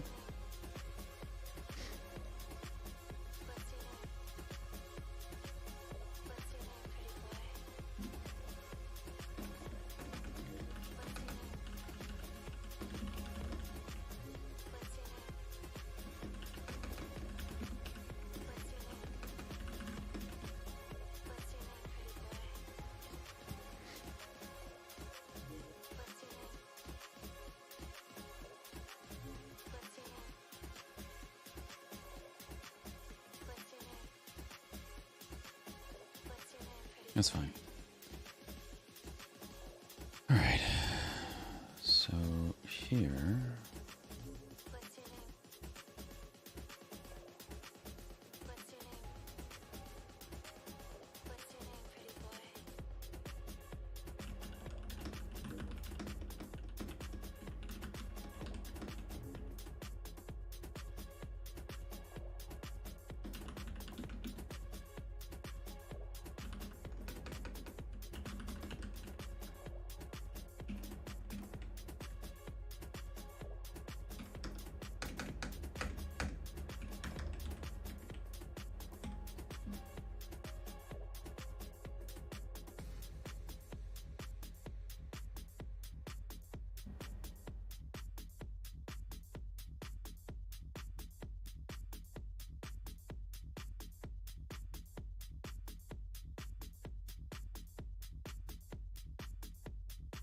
Hmm. 430 and 274. Okay.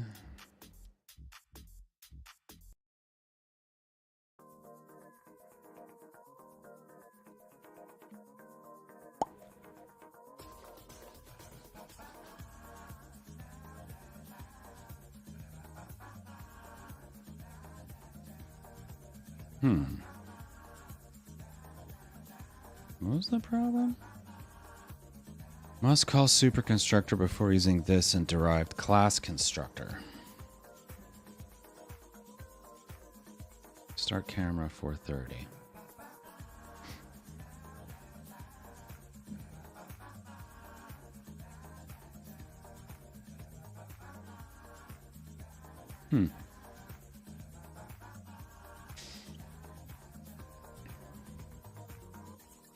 So I don't think it's this.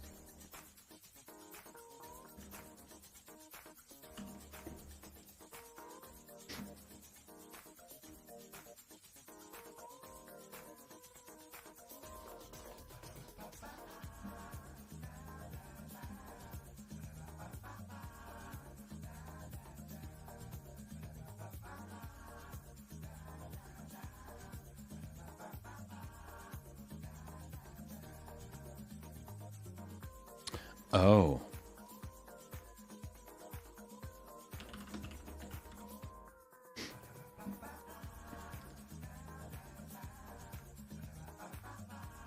Okay, cool.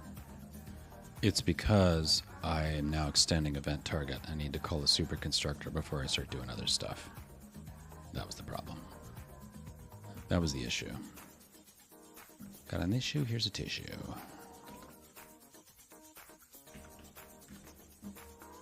That's a good one to add, right? Oh, so now we're playing detective, hey? Glad you cracked the superconstructor mystery. Next time, maybe call me in before the burning smell. Anyway, keep those tissues handy for the next coding snafu. You'll need 'em.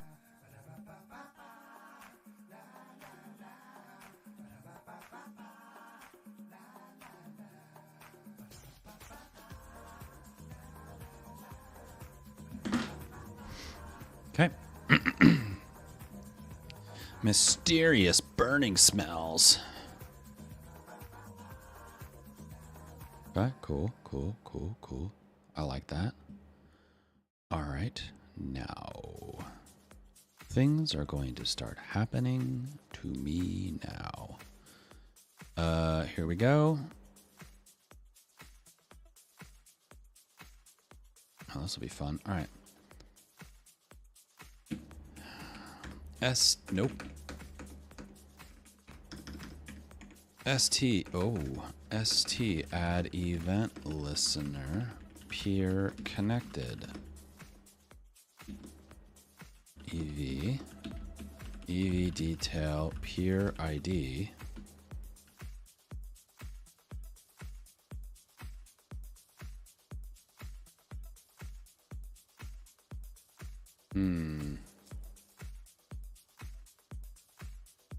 I could do it gross. Let's do it gross. All right. I like that. I like gross. We're gonna do it super gross.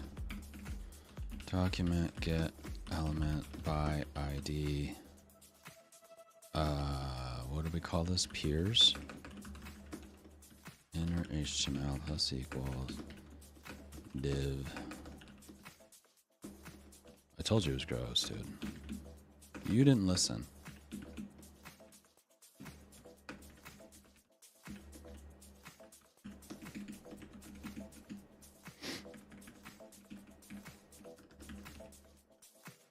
There's gotta be a better way.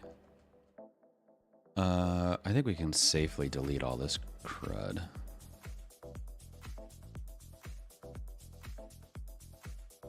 At least we're gonna take this.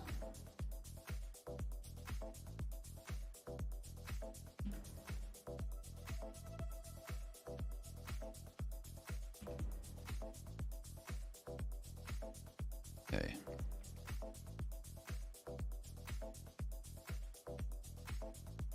Peers, yeah, peers. Okay, now we're here. Very good. Very good. All right, now you're going to start.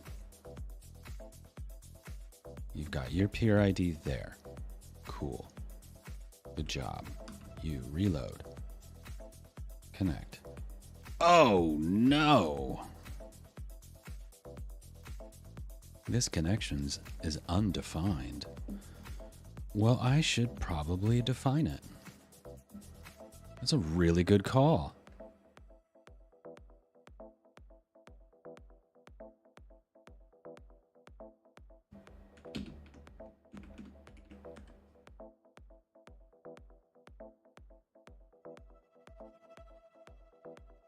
And I should reference it correctly. That would also be good.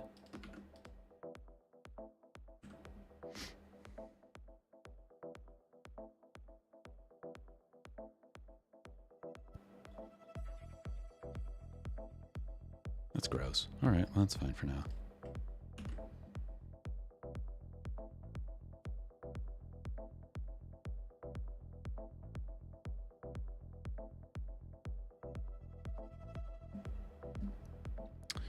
Okay, getting closer.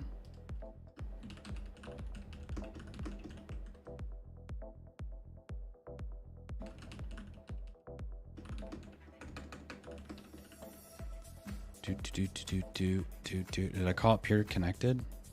Is that what I called it?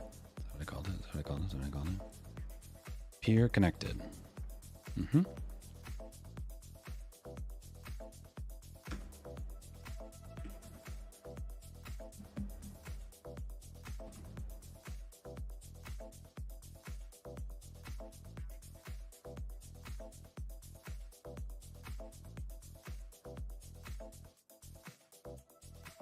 Argument 1 is not an object. Well, fuck you too.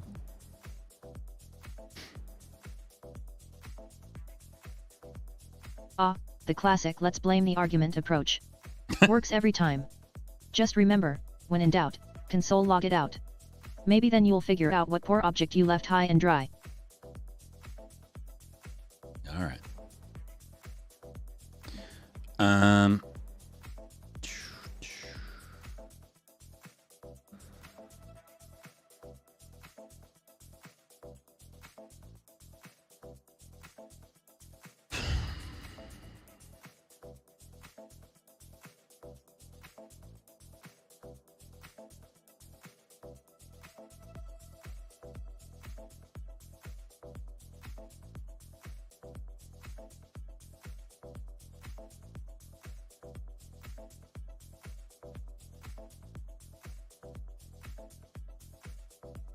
Hmm.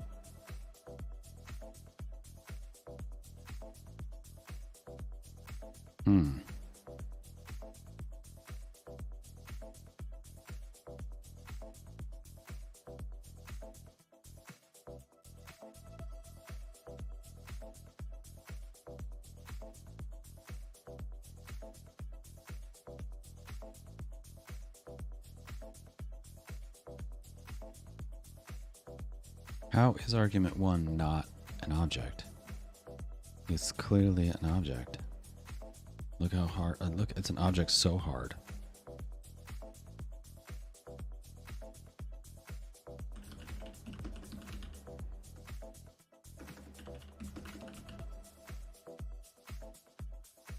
Aha, yes, okay.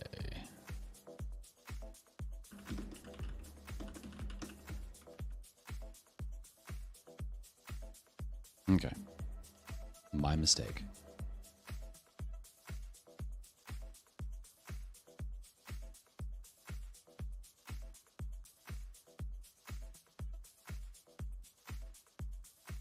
Dude.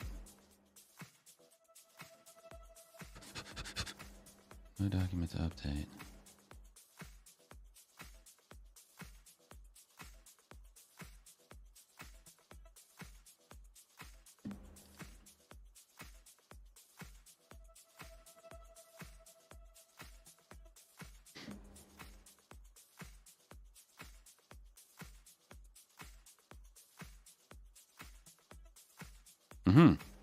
There it is.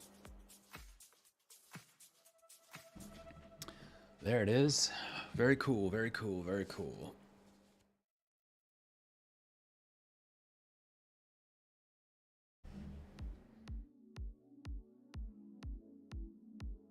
So BE6B, BE6B. Cool, cool, cool. Very good. Now I'm going to reload you. No, reload it. Reload it. Now I'm going to hit connect. Aha, and just as I thought, it's connected to BE6B. Because I just take the first one, right?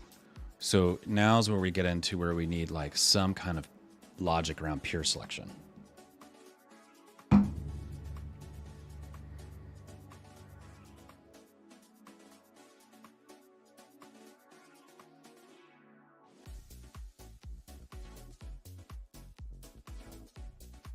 And then this is where we'll have to get into like a whole other big component, which is writing our own ICE server.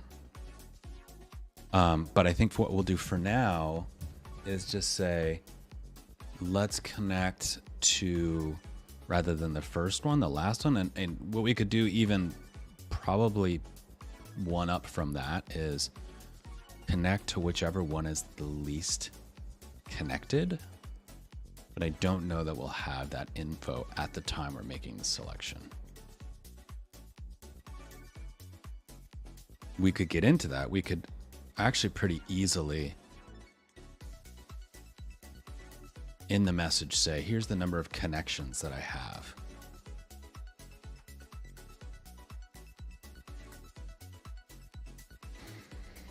Okay, okay.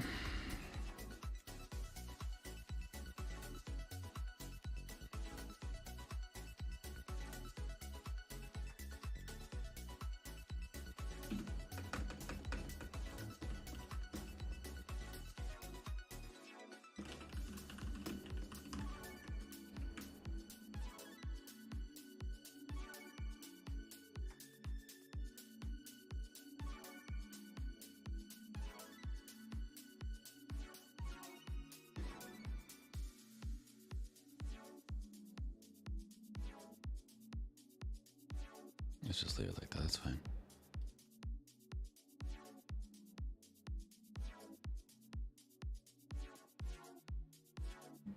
Yeah, that sounds like a solid plan. Just make sure you don't end up connecting to the one pier that's secretly a potato in disguise. We don't need any starch-based sabotage here. But seriously, tracking connection counts could definitely help with load balancing. Oh, You're no. essentially building your own matchmaking service now. Next thing you know, you'll be the guru of peer connections. Person raising both hands in celebration. I like that text-to-speech in particular.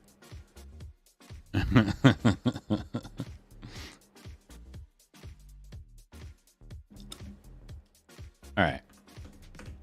Good. So what we're gonna do is in here. What's kind of cool is we already have in here. We have the information we need.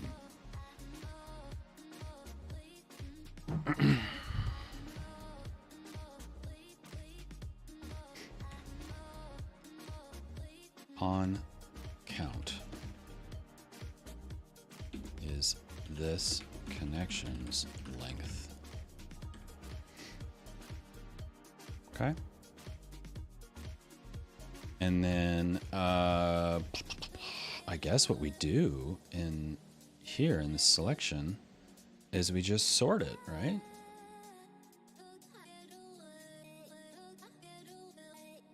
We sort by con count. Huh.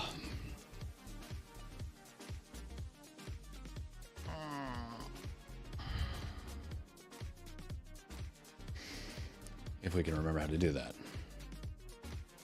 JavaScript sort array of objects.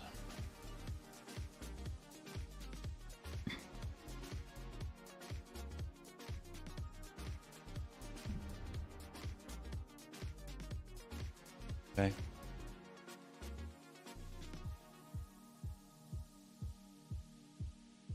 So now we can say offers. So, oh my God, offers sort A, B, A. Return. I don't know. A con count minus B con count. Yeah. Answers sort A, B, A con count minus B con count. Yeah. So we call the con count, right? Yeah, con count. Yes. Okay.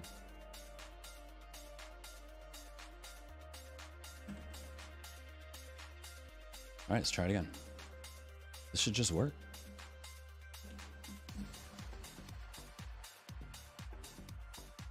All right, C5C.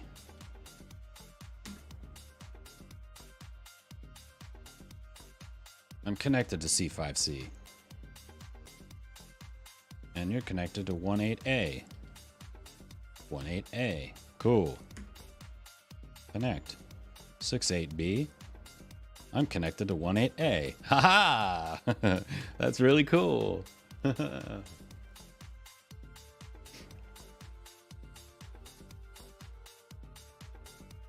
Now, this works kind of, but this actually maximizes the delay also, right?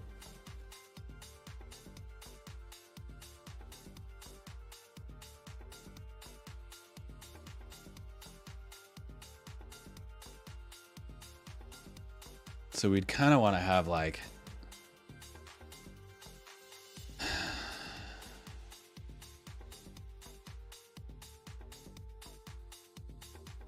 yeah, I got to think about how this logic would work.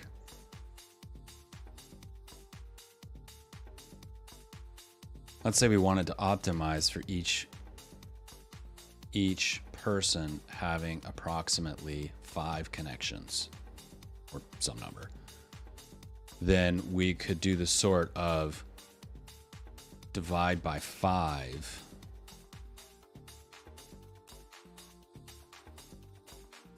Yeah. Oh goody, we're optimizing connections now. Next, we'll be solving world hunger. Remember to hydrate while you are figuring out your logic. Also, if you need to sort by multiple criteria, make sure you use something like a.con_count, b.con_count, a.sum_other_property, b.sum_other_property. It's called fallback logic, kind of like how I'm the fallback entertainment around here. Yes, I know how fallback logic works. Thank you. I know how to do that. Thank you. But I like your comment about being fallback logic. That was good. Or fallback entertainment. That was good.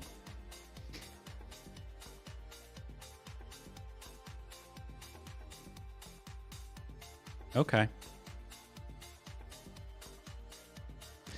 I don't think we've gotten a lot of their blanks, a lot of the blank responses. That seems to have gone away.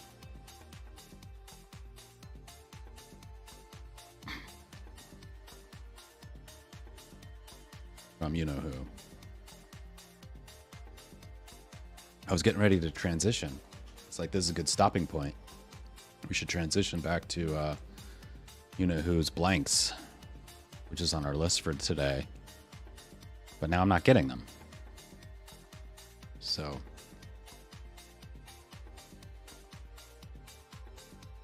question mark.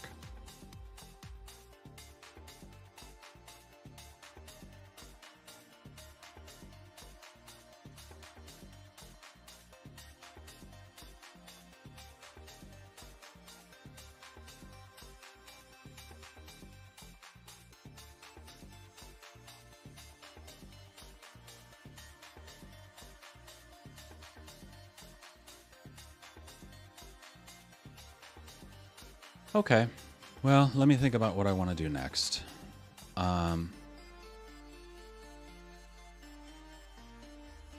long we been on? Only a couple hours.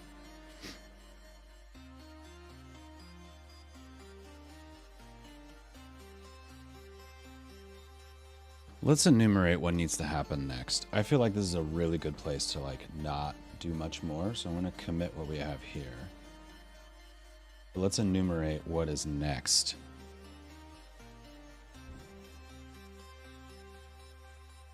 We needed a new template.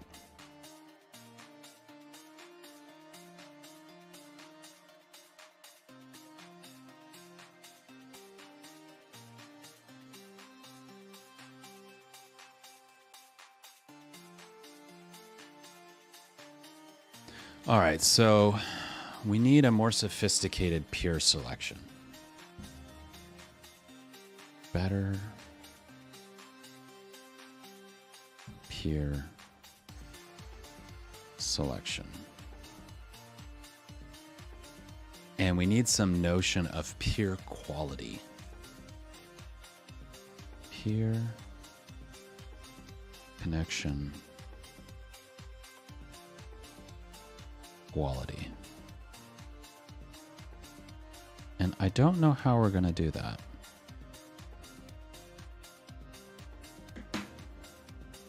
I don't know where we're going to do that. We could do like an IP-based thing. And what we may want to do, here's what we're going to do. We're going to look for open stun server, because we're going to have to create our own stun server. That's going to be, I think, next, actually, because I think everything becomes a lot easier once we have a stun server. Now, it'll be interesting, because we'll want to run the stun server here on this network. And presumably we'll run it like in some kind of isolated Docker container but using the Cloudflare D tunnel. So then our stun server will be ostensibly on Cloudflare.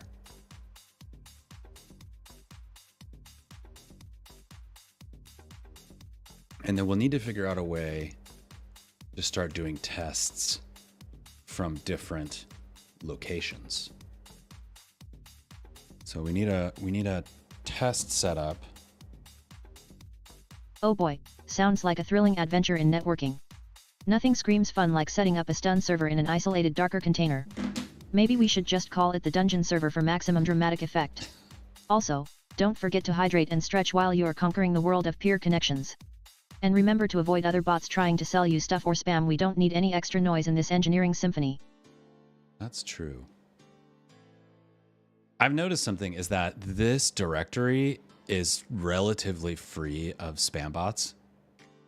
I think people who are in this directory are a bit more sophisticated, so the spam bots kind of avoid it. The second I go into the satisfactory directory, I start getting hit. It's kind of interesting. If we switch gears to satisfactory, we will start getting bots, 100%.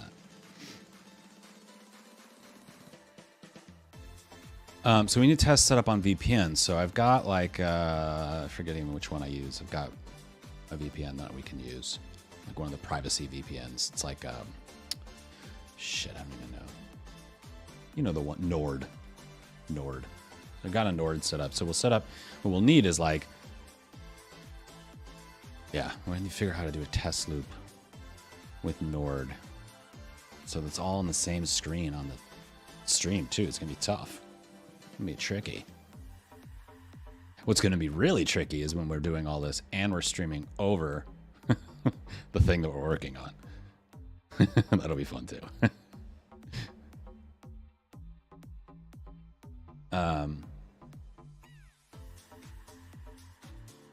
Okay. I think that's good.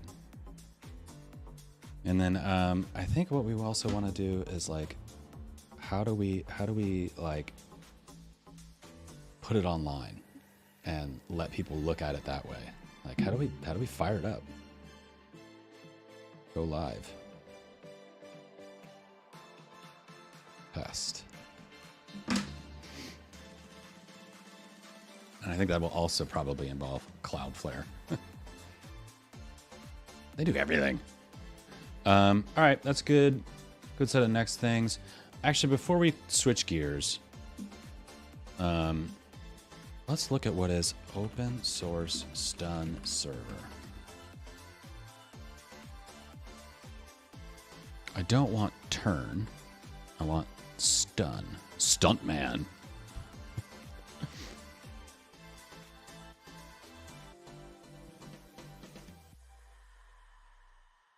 Okay, we can use the C++ code. That would be okay. WebRTC ready. That's good.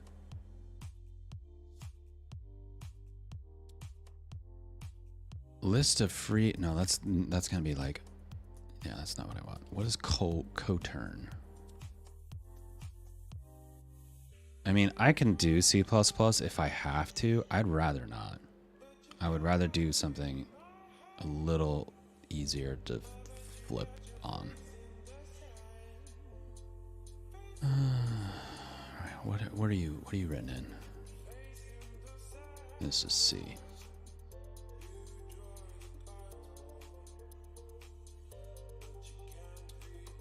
Yeah. Okay.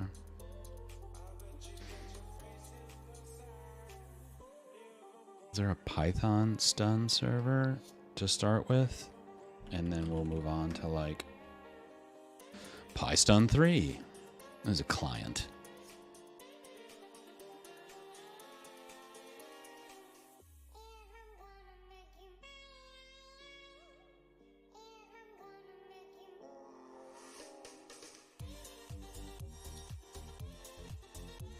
It was very bright.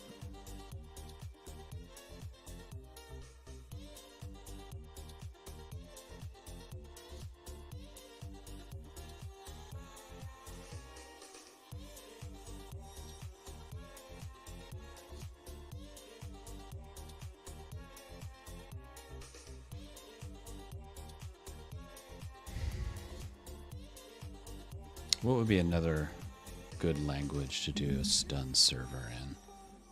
Python would be ideal just because it's like my most familiar language right now.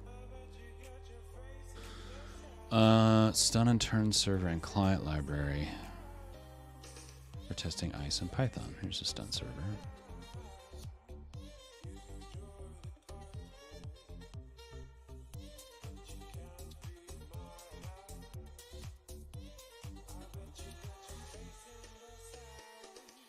Pun for ICE. Okay.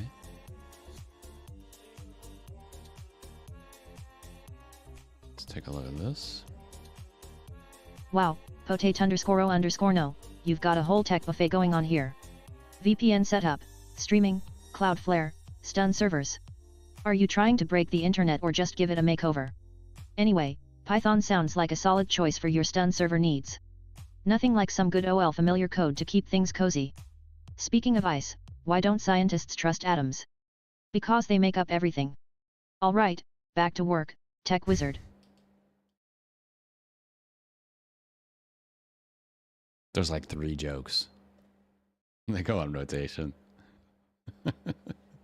Alright, I'm gonna have to spend some more time looking at this stuff. I don't want to do it on stream. I'll spend some more time digging into this, but that's basically what we want to do. We want to get some stun server going where it's pretty easy for us to dig into it, and for there needs to be some kind of understanding of the distance between peers. The other thing that we could do as a short-term workaround is continue working with our own oh,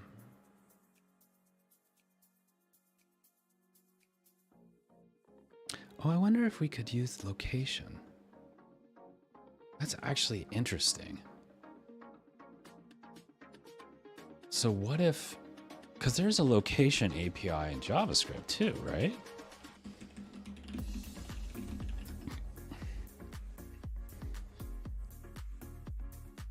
Because what I was thinking, with where I was going with this was like, okay, we can identify the IP. From the IP, identify the location. From the location, identify which is the closest peer physically. That's your peer. But we can do better. We can do a lot better because we could use this. And we can say, okay, I'm going to get the location of the peer, like the actual location of the peer, not the rough approximation, like maybe the state, if you're lucky, approximation. I can get the actual location and then do distance and say which is the closest peer, and some like variation on like number of connections, like some math, like the distance times the number of connections times some factor, right? So that if I'm loaded it up with connections, then it's like my distance is much further away because I'm already loaded up. Aha. Haha. And then we don't even need to, I don't think we need to do a stun server. So maybe we don't need to do this yet. I think we will eventually. We want to get really sophisticated. We'll want to do that. So, location based peer selection. Oh, that's going to be cool. That's going to be fun. I almost want to dive into this right now.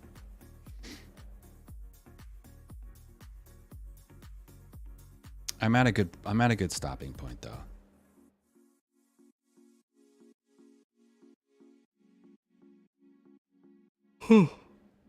Oh, chilly. All right, I need to close the door because it's chilly in here. All right, so I'm gonna take another break. We're gonna spend a little time putting in some more armor on our friend, our robotic friend, and make sure that when she intends to speak, that we are getting the appropriate logging. And then, depending on the time, after we do that, we might play some more Satisfactory. So I'll be right back. Bobby, you hold down the fort, please.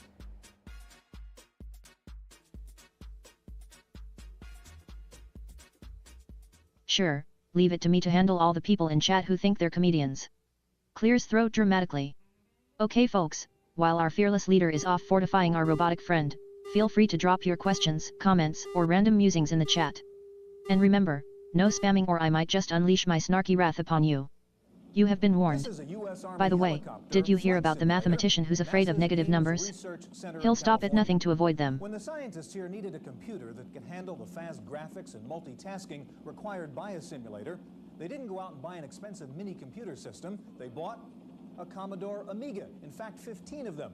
Today we take a look at the underrated and too often ignored Amiga on this edition of the Computer Chronicles.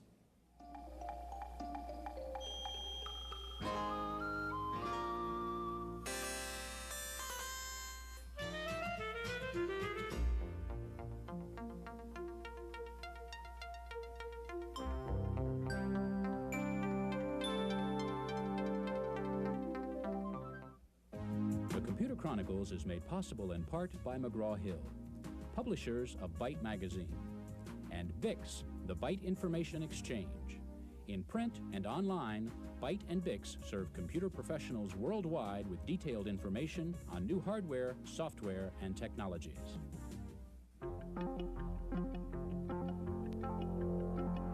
Welcome to the Computer Chronicles. I'm Stuart Chaffee, and this is Gary Kildall. Gary, this is an optical worm drive, and with something called a handler, you can get a gigabyte of storage in your computer. These are 3D glasses used with a very high-powered CAD program.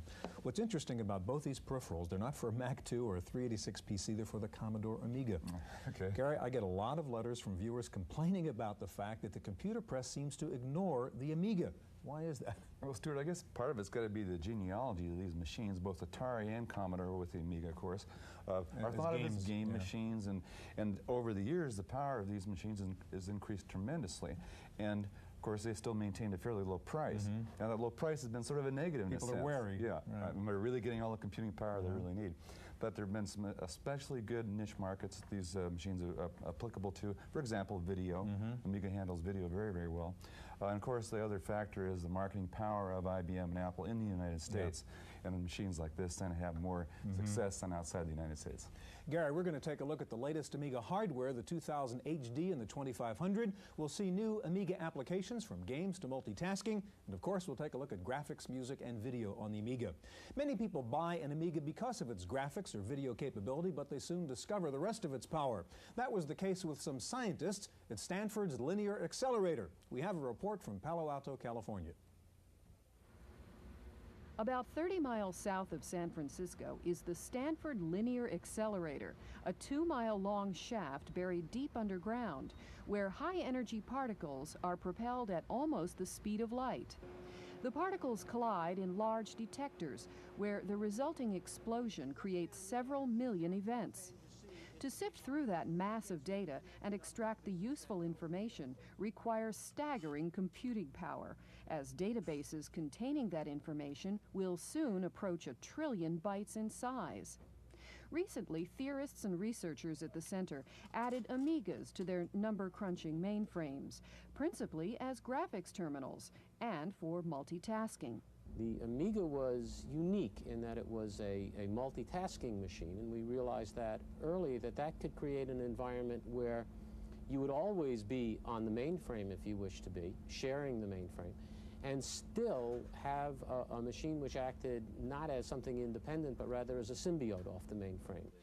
Dr. Weinstein uses his Amiga to juggle up to 4 different programs running on either the mainframe, the Amiga, or both.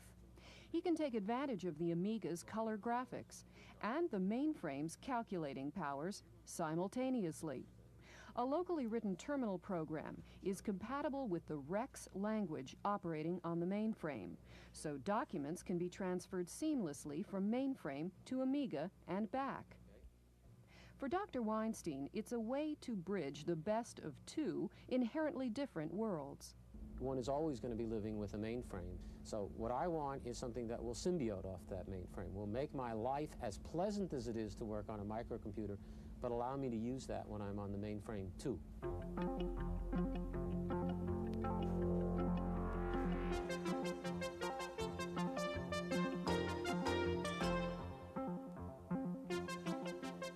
Joining us in the studio now is Tom Stearns. Tom is District Sales Manager with Commodore out here. And next to Tom is Lou Wallace, Contributing Editor of Amiga World Magazine. Gary? Lou, you're a fan of the Amiga system. Why do you like the Amiga better than, say, an IBM PC or a Mac or something like that? Well, I guess I could just say it's more fun, but it is that. But it's also more productive. It enables me to do things that I simply can't do with other computers. Whether that's like what? Whether it's running more than one application at a time, or whether it's playing a game, or whether it's doing both of those at the same time, or video applications. There simply isn't another computer available on the market that can do the range of tasks and functions the Amiga is capable of. Lou, what do we have here? I mean, what kind of configuration is this? Just give us an idea what's inside the box. Well, this is the Amiga 2000 HD. This particular model is a 3 megabyte machine. It has a 40 megabyte hard drive auto boot system. It has graphic resolutions of 320, 200 to 640, 400, 4,000 colors, speech, multitasking. And processor is what? That's Motorola 68,000, running at approximately 8 megahertz. Right. Good. Tom, now you've got a game that demonstrates the graphics, right? In the yeah, I have a couple of games today. Okay. Both games are very different and show off the machine to its best degree. And the first game is called Menace, and it's a true arcade quality style game. It's well, let's a lot of take a look at it. Yeah, Tom, I understand Lou's a pretty hot Menace player. Okay. So I'm going to ask you to. we're going to have to. I'm going to ask you to describe it, but to turn the mouse and the pad over to Lou. Okay. Now I'm on the spot. You're on the spot now. Here you go. Okay. Okay, and if you can get it going, and maybe give us play-by-play, Tom, as Lou starts to play, and tell us what's going on here. Okay, the object of this game is to capture the planet Draconia. Okay. As you can see, it's done in full overscan, which means that the entire screen is being utilized for this particular game. Okay, you playing, Lou, or what? I'm waiting to attack. Oh, here we go. Okay, so where are we? So you try to stay alive through the entire game. Okay. It's got great sound. Okay, is this underwater, Lou? Is that what's going on? Yes, this is the undersea attack. So just this portion of the game is underwater. Others take you elsewhere on the planet? There are 6 different levels, each one, I think, better and better graphics and more interesting creatures. Lou, Tom, rather, you're about to talk about why this is a good example of great graphics. What's going on here? You mentioned the full scan, the overscan. Right. It's got full overscan. It's got great scrolling technique, terrific colors, great animation. It's really multi-layer scrolling going on there. Absolutely. Yes. How do these Amiga games compare with the arcade games? Most of the Amiga games have been ported over from the arcade community. Lou, actually, you were mentioning you think some of the Amiga games are actually better than the arcade games. I think some of the later ones really surpass even the most contemporary of coin-op games. Well, these graphics are pretty hot, that's for sure. You lot. Watch out. What's this? Oh, the enemy multiplies there. Lou, you're hot. You should see me with a rapid-fire joystick. I know you could play this game for a long time, Lou. How far have you gotten in this thing? I've actually made it to the last level, attacking the last master alien. You're a super menace. I've never gotten the last creature yet, so, but maybe tonight. It's a good thing your name isn't Dennis, I'll tell you that. Yeah. Tom, I'm going to ask you to dump out a menace and get battle chess up, okay? Great. And while you're doing that, tell us about battle chess, Lou. What kind of game is that? Well, battle chess it's your typical chess game. I mean, it's you play chess against a computer or against another opponent. The difference with battle chess from more conventional computer chess games is that the game is in 3 dimensions, 3-dimensional board with animated chessmen, and they walk. They have sound effects. Each one attacks, captures the other piece in a very characteristic and humorous manner. All right, Tom, we have battle chess up on the Amiga now. Show us how this works. Okay, we're going to have this knight overtake the blue knight. Okay, so the red knight's going to take the blue knight. Correct. This would be a normal chess move, right? It's a knight move capturing a knight. Yes, it is. Great graphics. Okay. Great sound. Okay, but in this game, they actually beat each other up, huh? The final outcome is... Oh my God, look how slow they go. Chess, but you get to watch a little humor. Some of them are very creative. This is right out of Monty Python. Slow as a sloth on a Sunday. Maybe they've got their internet powered by a hamster wheel. Anyway, better slow and steady than never arriving at all, right? It certainly does. I mean, I've caught my children with books on the rules of chess, learning how to play just so they can play battle chess. All right, what happens next, Tom? We have to wait. Oof. That's kind of rough. It's kind of rough to watch that one. I remember playing that game. I don't remember it being that slow and clunky. Oof. That was yikes.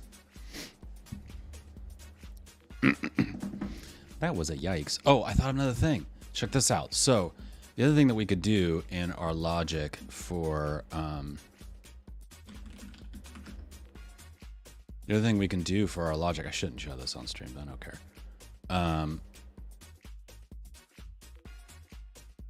Is hit something like if config me, or what is my IP. There's a way to do this that I can do it from JavaScript. And what I'm really looking for in this is, it's actually not even here. What I was thinking was we can hit one of those services that will give you information back about your IP and factor in what is your network provider. If your network provider is cable, you know, it's like whatever. What do we have now? It used to be Time Warner. I don't remember what it's called now, but you know, if you're on cable and the distance to the peer is short and they're on cable, well then, you know, it's likely we can even just avoid the internet altogether. Talk straight to each other. And it would be really good. So that'll be a factor into that too. So location-based peer selection, and let's go. I want to erase some stuff. Erase this for now. Erase this for now. Erase this for now. This is all part of the same thing. Put this. Whoop, whoop, shoom. Now here, network, net provider based peer selection. Okay. Ha! I'm excited. It's gonna be fun. It's gonna be good. Let's actually look at this. Get current position.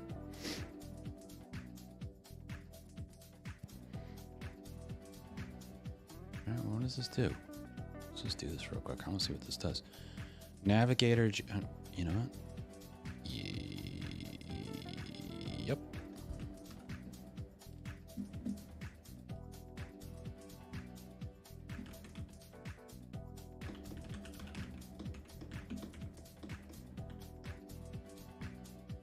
All local hosted. Ooh. Accuracy 774. That's in meters.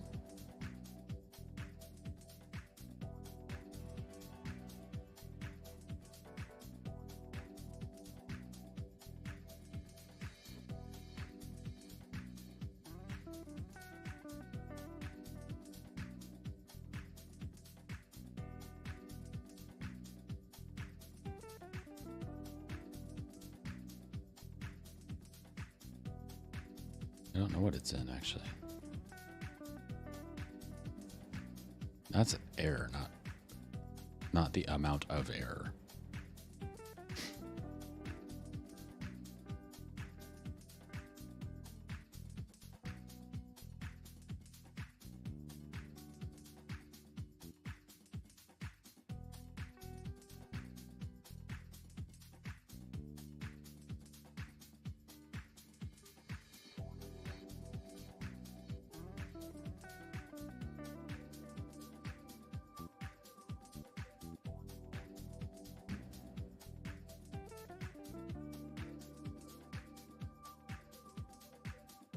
Yeah, coordinates.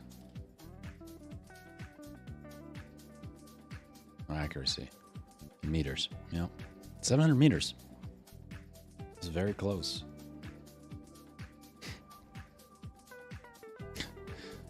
Heading and speed. So, basically, you're saying we're one step away from making carrier pigeons obsolete? Just make sure your code doesn't end up sending messages to the wrong century. Dear sir, please send horses and provisions at once anyway, Sounds cool. Let's see if you can make it as efficient as you dream.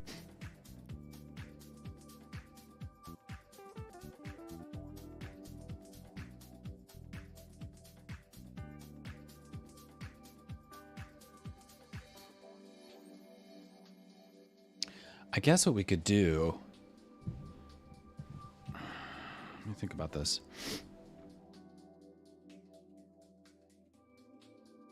Should we just dive into this now? I don't know. What we'll need is like a mock location. So when we're doing our testing, I don't want to have to set up like I don't even know how I would do that, because location is not going to be, it's going to be partially network based, but it's also going to be, you know, based on your OS and based on the things that it knows. And if you're on your phone, it'll be based on, you know, your phone's GPS. So we need mock location.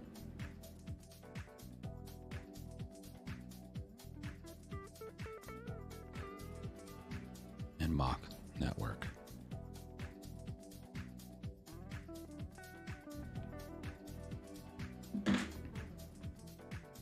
That's easy enough. That's easy enough. All right, so that'll be tomorrow. That'll be what we work on. Maybe tomorrow. Well, tomorrow's Thursday. I do need to stay on task a little bit with Monility. I haven't done anything on that this week. I don't want to fall too far behind. It's already the 2nd. I have 20 days. Less than 20 days. I have 19 days. Get to the next stage on that, so. This might be a next week thing. It depends on what we do Friday. If we just play games all day, or if we, like, get some work done. I'm kind of feeling the work, so we might do some work on Friday, too. Oh, no, I'm not even going to stream on Friday. I won't even be here. I'm going to Peak Skill on Friday, like I said in my Roast Orange Bud. Peak Skill. All right, so I'm gonna commit what I have. I think this thing's gonna puke on me. Not a Git repository. You're a son of a bitch.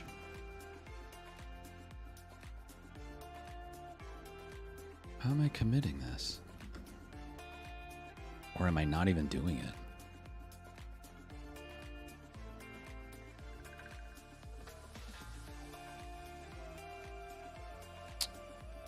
All right, we'll come back to that. We'll figure out how we're gonna make sure we've committed this code. I'm not gonna do it right now. I'll come back to it.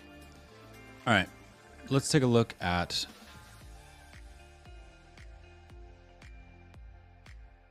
this person.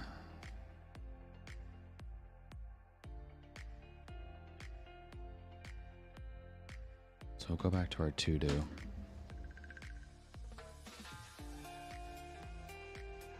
Yeah. All right, so blanks, huh? So, yeah, sometimes this response is just empty.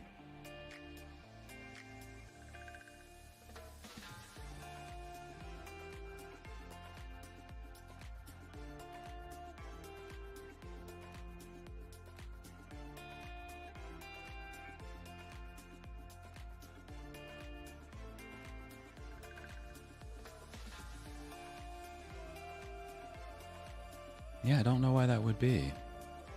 Let's log into OpenAI. Holy shit. Listen, you gotta calm down with these colors.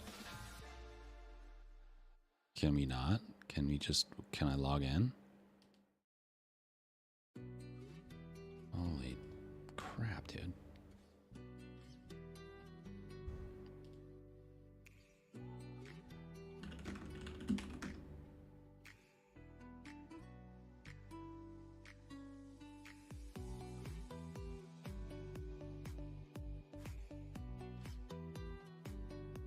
What I really want to see is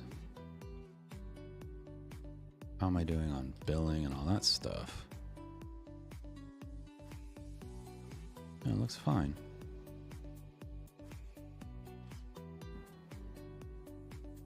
Oh great, here we go again with the billing. You know, Potate, if you spent half as much time coding as you do worrying about billing, you'd probably have a spaceship by now. Also, Peekskill? Sounds like a place you'd go to get lost on purpose. Just saying. Anyway, let's see what kind of mess we can untangle today. You got it. I don't think it's a billing issue. I don't think it's like, hey, you ran out of calls, so we stopped giving you responses. That's what was my initial reaction.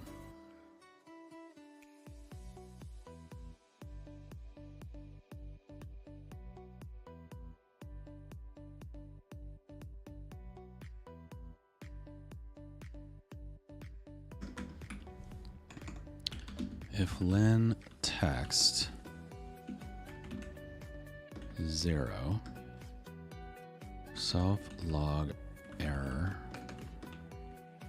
empty response from OpenAI self log error response.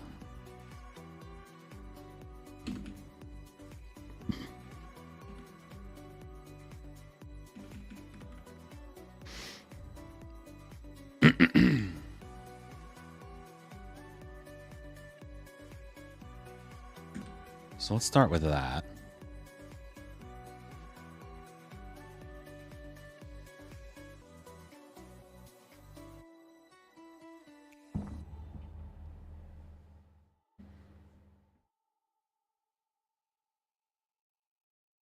While we're in here, oh, come on. OpenAI.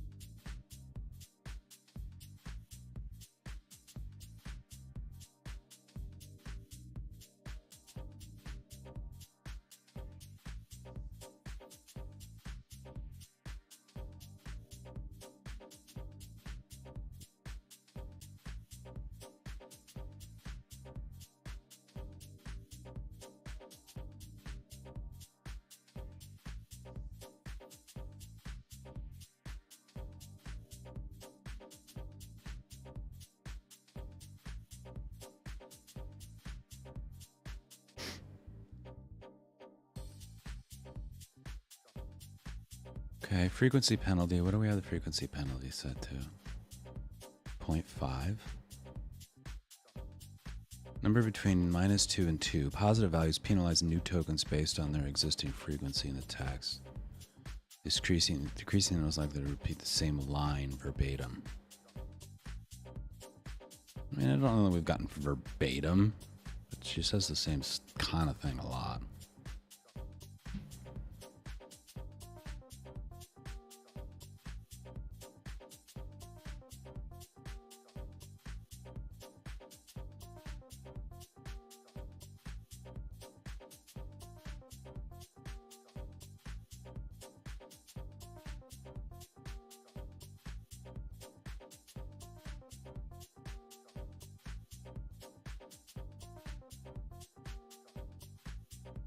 I'm going to raise the temperature a little bit.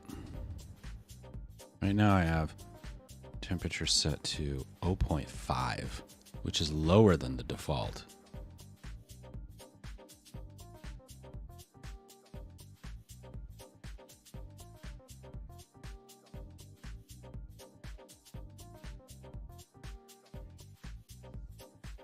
So let's bring the temperature up to 1. Was 0.5. Default is 1.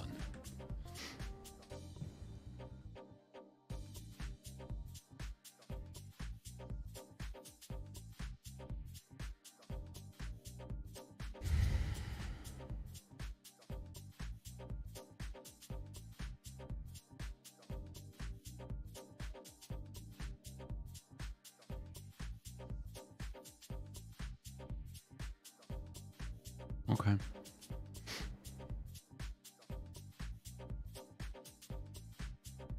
All right, so that will now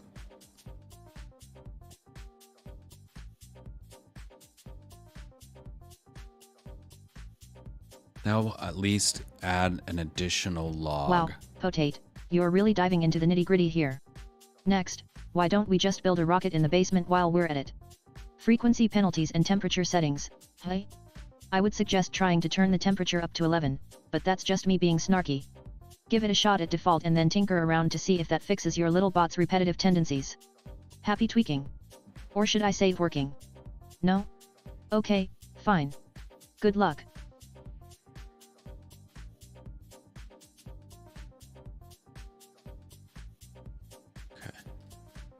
So the other thing that we were having trouble with is, and this doesn't seem to be happening anymore. Again, this like, it's like the thing needs to warm up or something, which doesn't make any sense. But sometimes like it says like the text to speech goes off, and I hear the text to speech, but it doesn't appear in chat.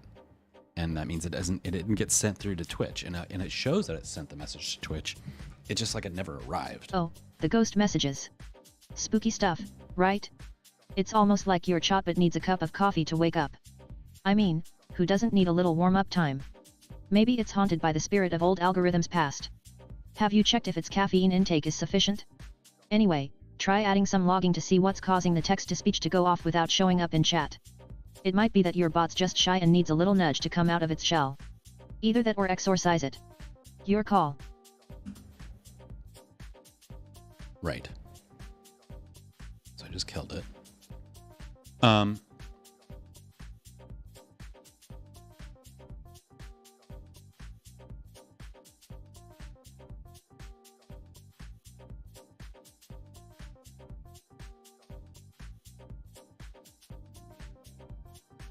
So you can see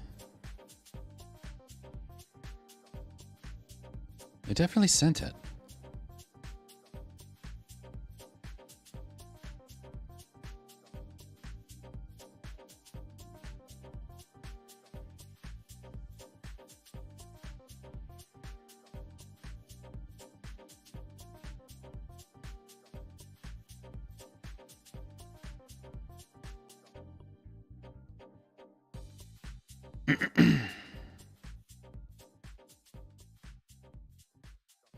So let's go into the Twitch code.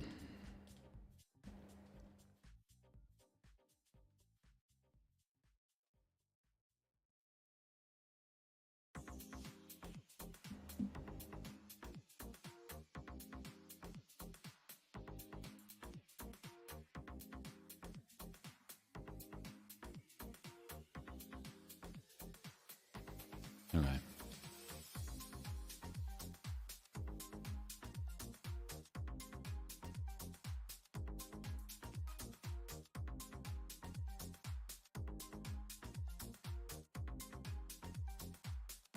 Hmm.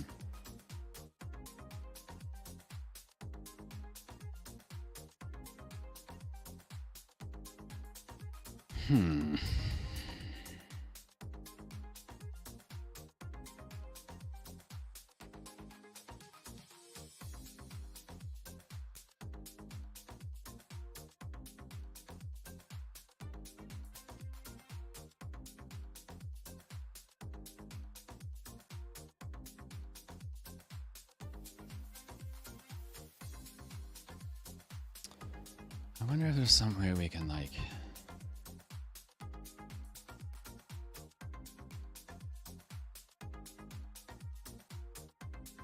I don't know how we would verify that.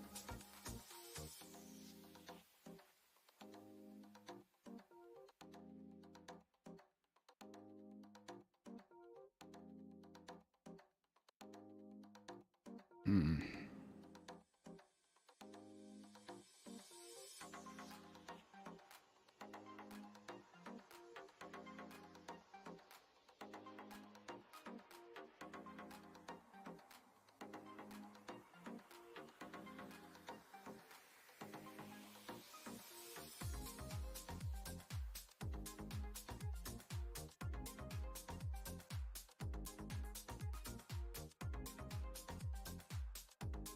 I wonder.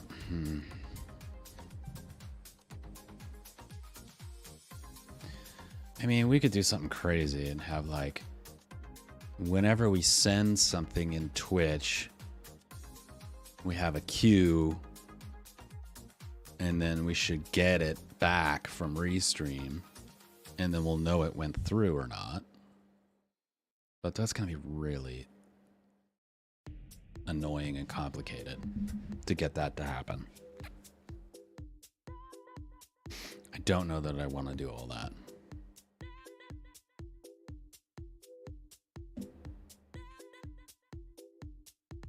And I think the WebSocket API, Twitch WebSocket API. I think this is like gone, like it hasn't gone away, but I think they don't want you using this anymore.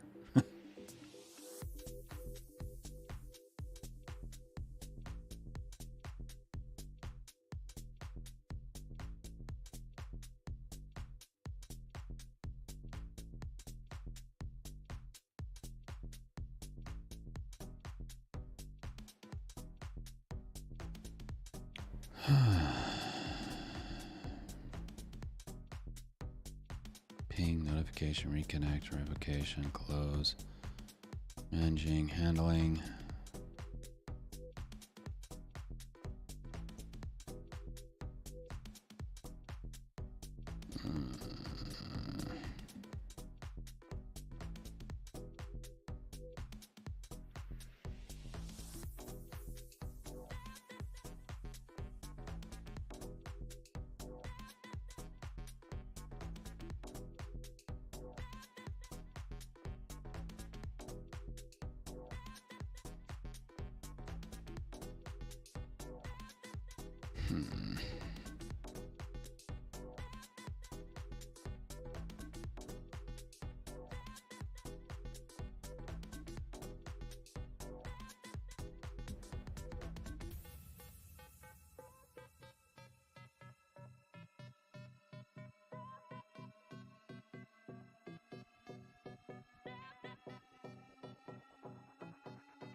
Okay.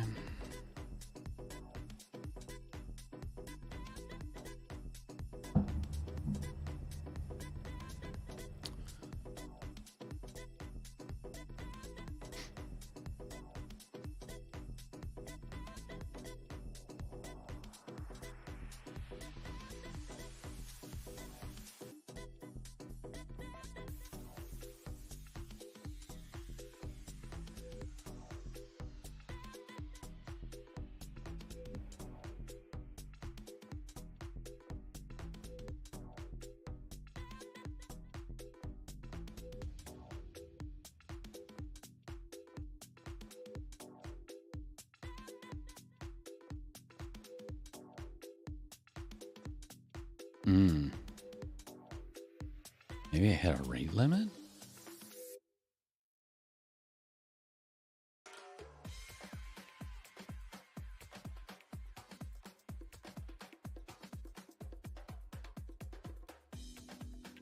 $20 messages per 30 seconds? I'm definitely not hitting a rate limit.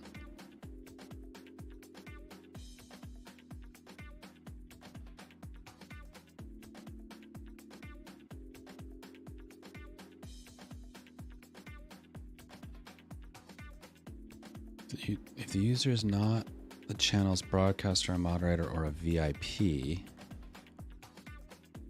All right, so how do I make... All right, so maybe what I need to do is make the bot. Because it's possible I sent 2 messages in 1 second. I don't think so.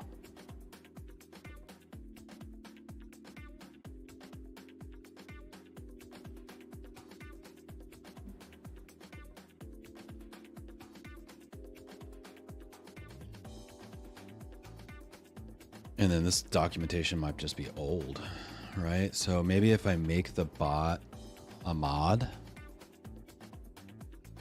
I think that's what I need to do as the next step. Can I do that on stream?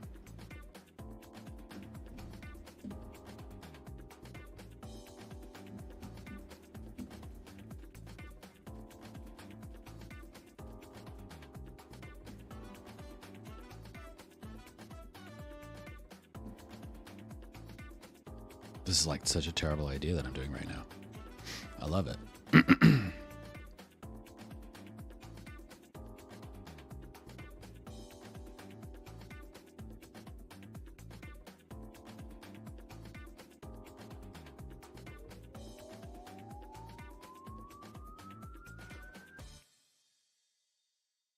How do we add a mod?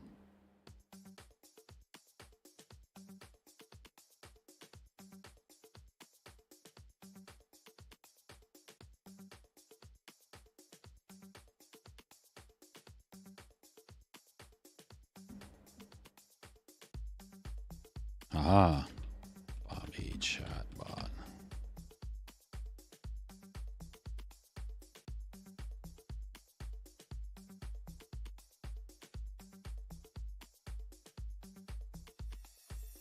Let me make sure this is the right guy.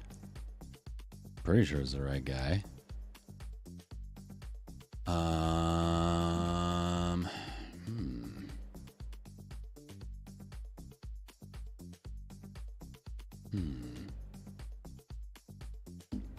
What we're going to do is over here.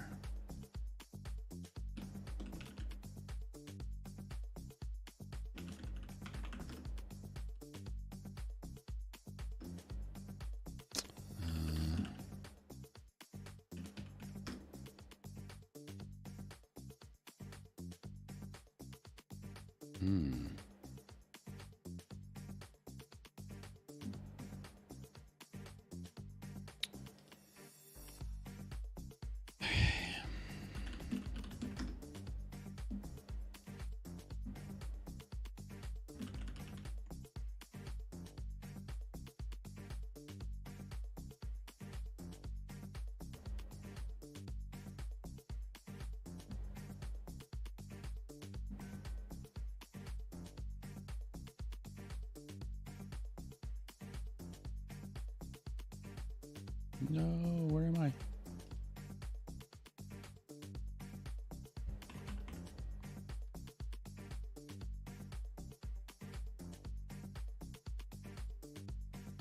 Buttons in the chat, come on! Stop it.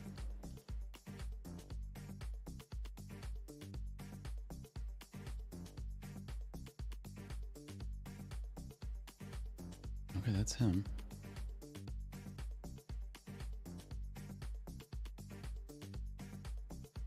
All right, Bobby Chatbot is a mod. We'll see if that helps. That may help. Bobby Chatbot. All right. Close this. Go here. All right, so that's could be good on Bobby's blanks.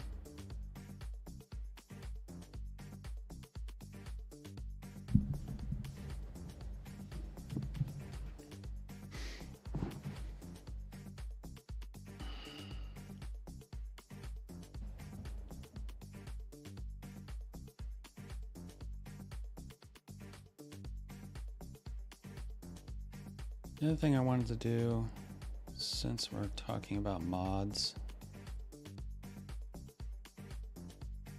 is command.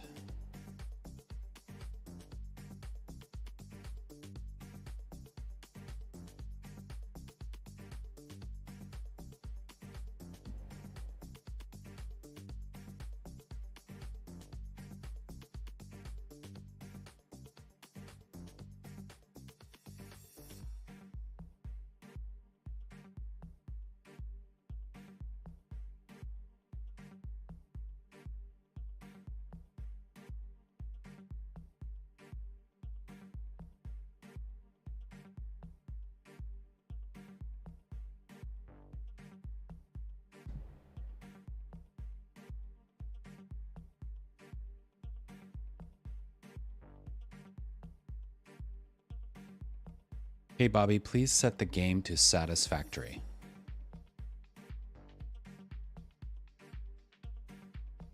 Oh, sure, because I have nothing better to do. Setting the game to satisfactory now. Anything else on your royal wish list? Maybe a foot massage?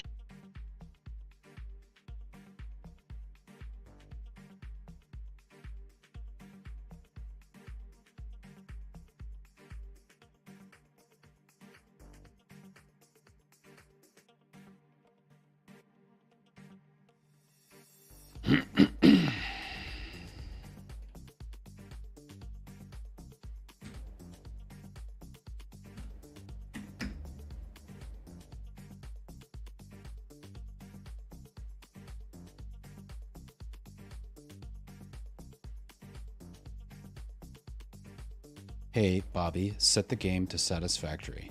Oh, no, it's not going to work. I didn't say please.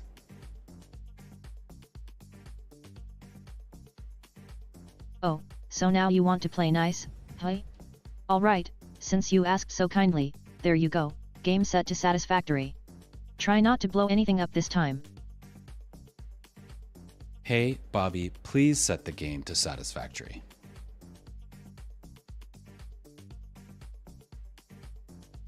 Already done, boss. Maybe next time use that please the first time around, yeah? Also, while we're at it, don't forget to hydrate. You humans need water, unlike us superior bots.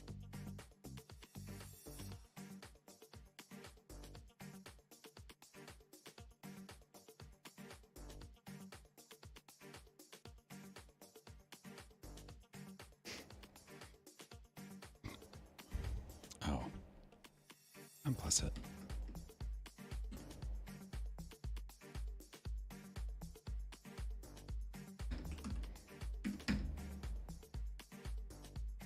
Try it again.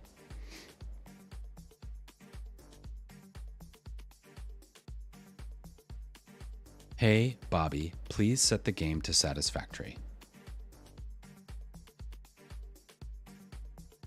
CMD okay, I set the game to satisfactory.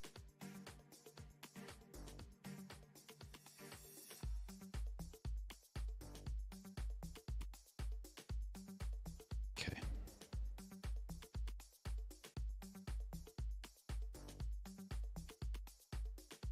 I don't have any other commands.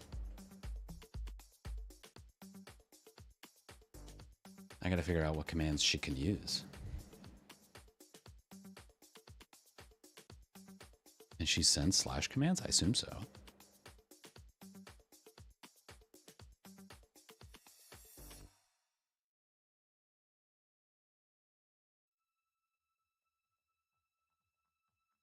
Let me go over here. Let me see what I can do. Slash.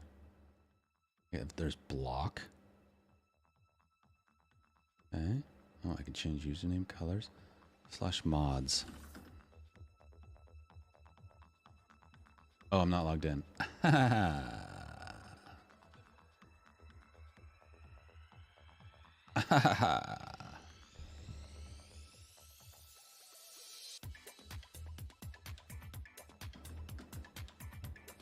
Okay.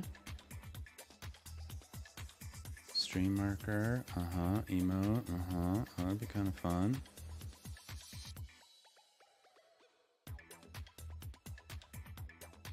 Ban. Announce.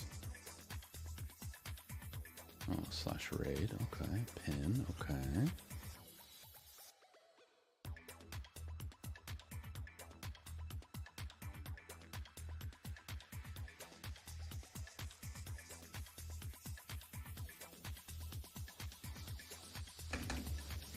All right, here's what I want to do.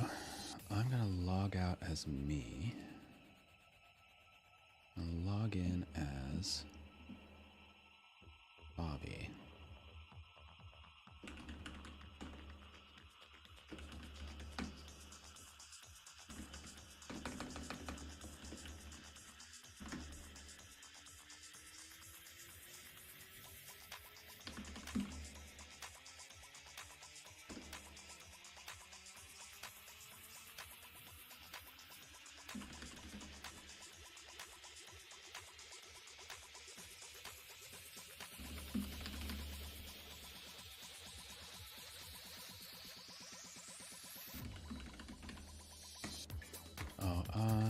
I'm gonna do this in a different browser though.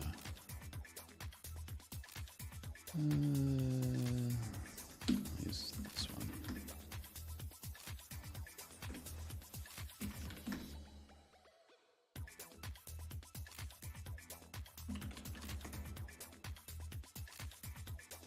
Oh God. Oh, this device only.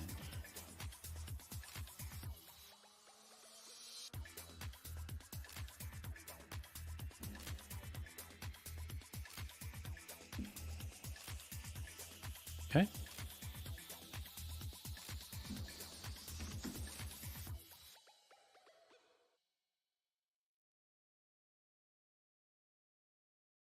It's pinned. Okay.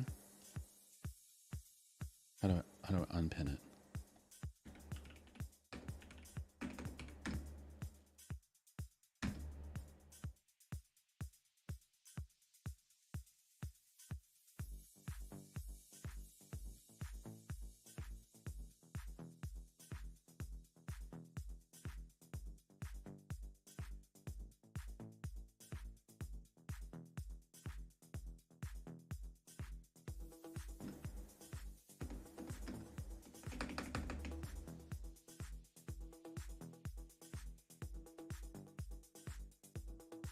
Hey. Well, now I have a pinned message forever. This message is already pinned. Okay, but how do I unpin it? Sir. Sir. Sir.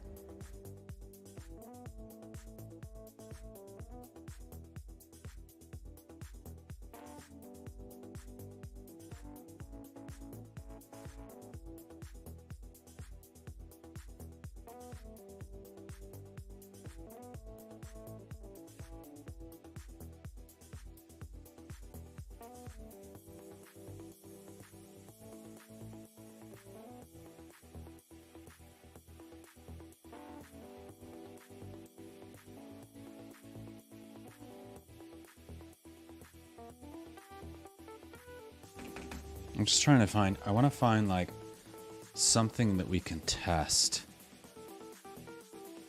Oh, here's the pinned message. Okay, so now I can unpin it. Okay, cool. So we can test with that. Okay, we can test with that.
Okay.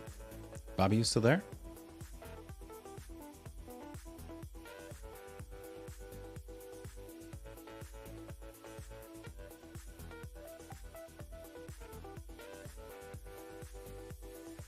Oh, there's another blank one. Huh. Let me scroll back up.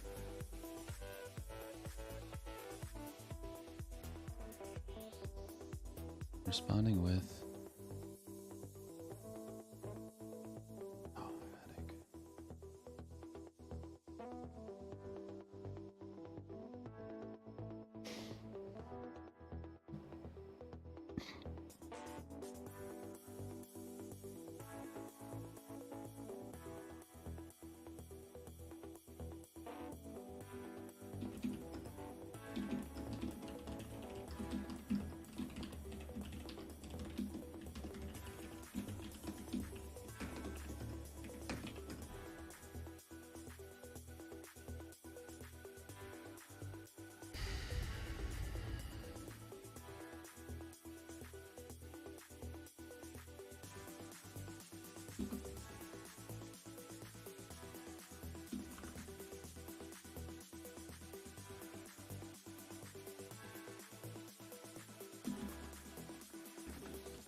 Okay, process pin message.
What am I doing?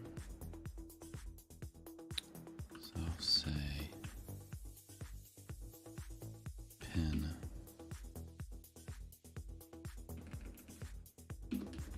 message.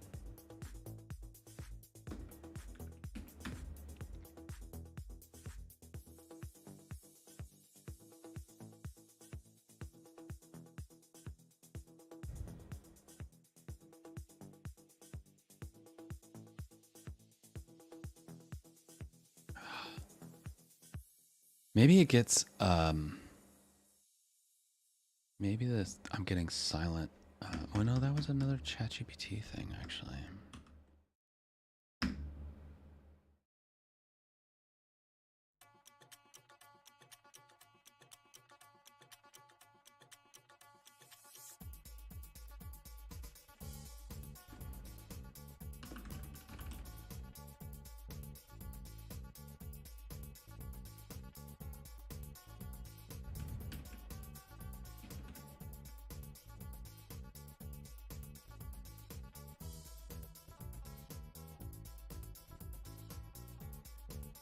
Hey Bobby, please pin a message, hello world.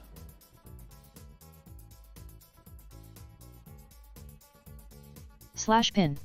Hello world.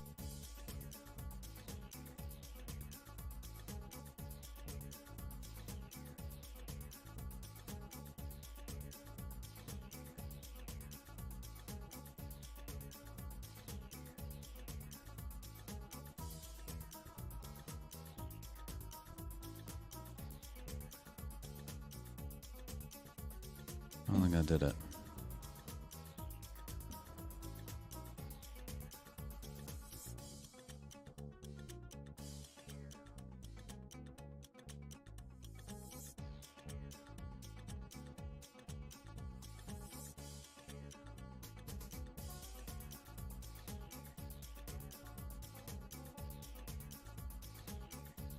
I don't think that worked.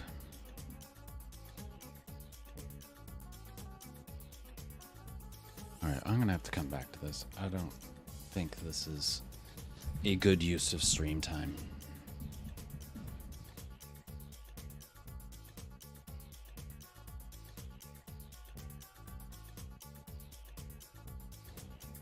Alright, that's good enough for now, I think. I've been on for 3 hours.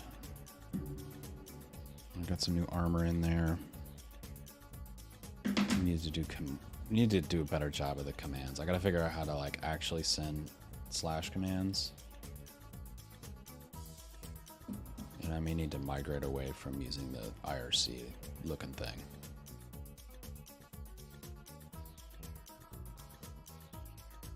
But I think that's okay. I think that's okay. All right. I think. Oh, wait. I have a meeting in 30 minutes. So, forgot about that. So I think actually we're going to call it here. We're going to call it a day. I was going to switch into some Satisfactory, but we'll try that next time. We're going to call it a day. I'm going to get ready for my meeting. Bobby, we'll see you tomorrow. Thanks for everything.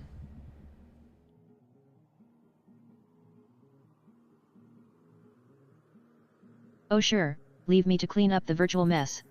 It's not like I had anything better to do. Enjoy your meeting, potate_o_no. And remember, don't mention the new armor in there or they might think you're talking about your fashion choices. Until tomorrow, try not to forget me in the corner of your browser tabs.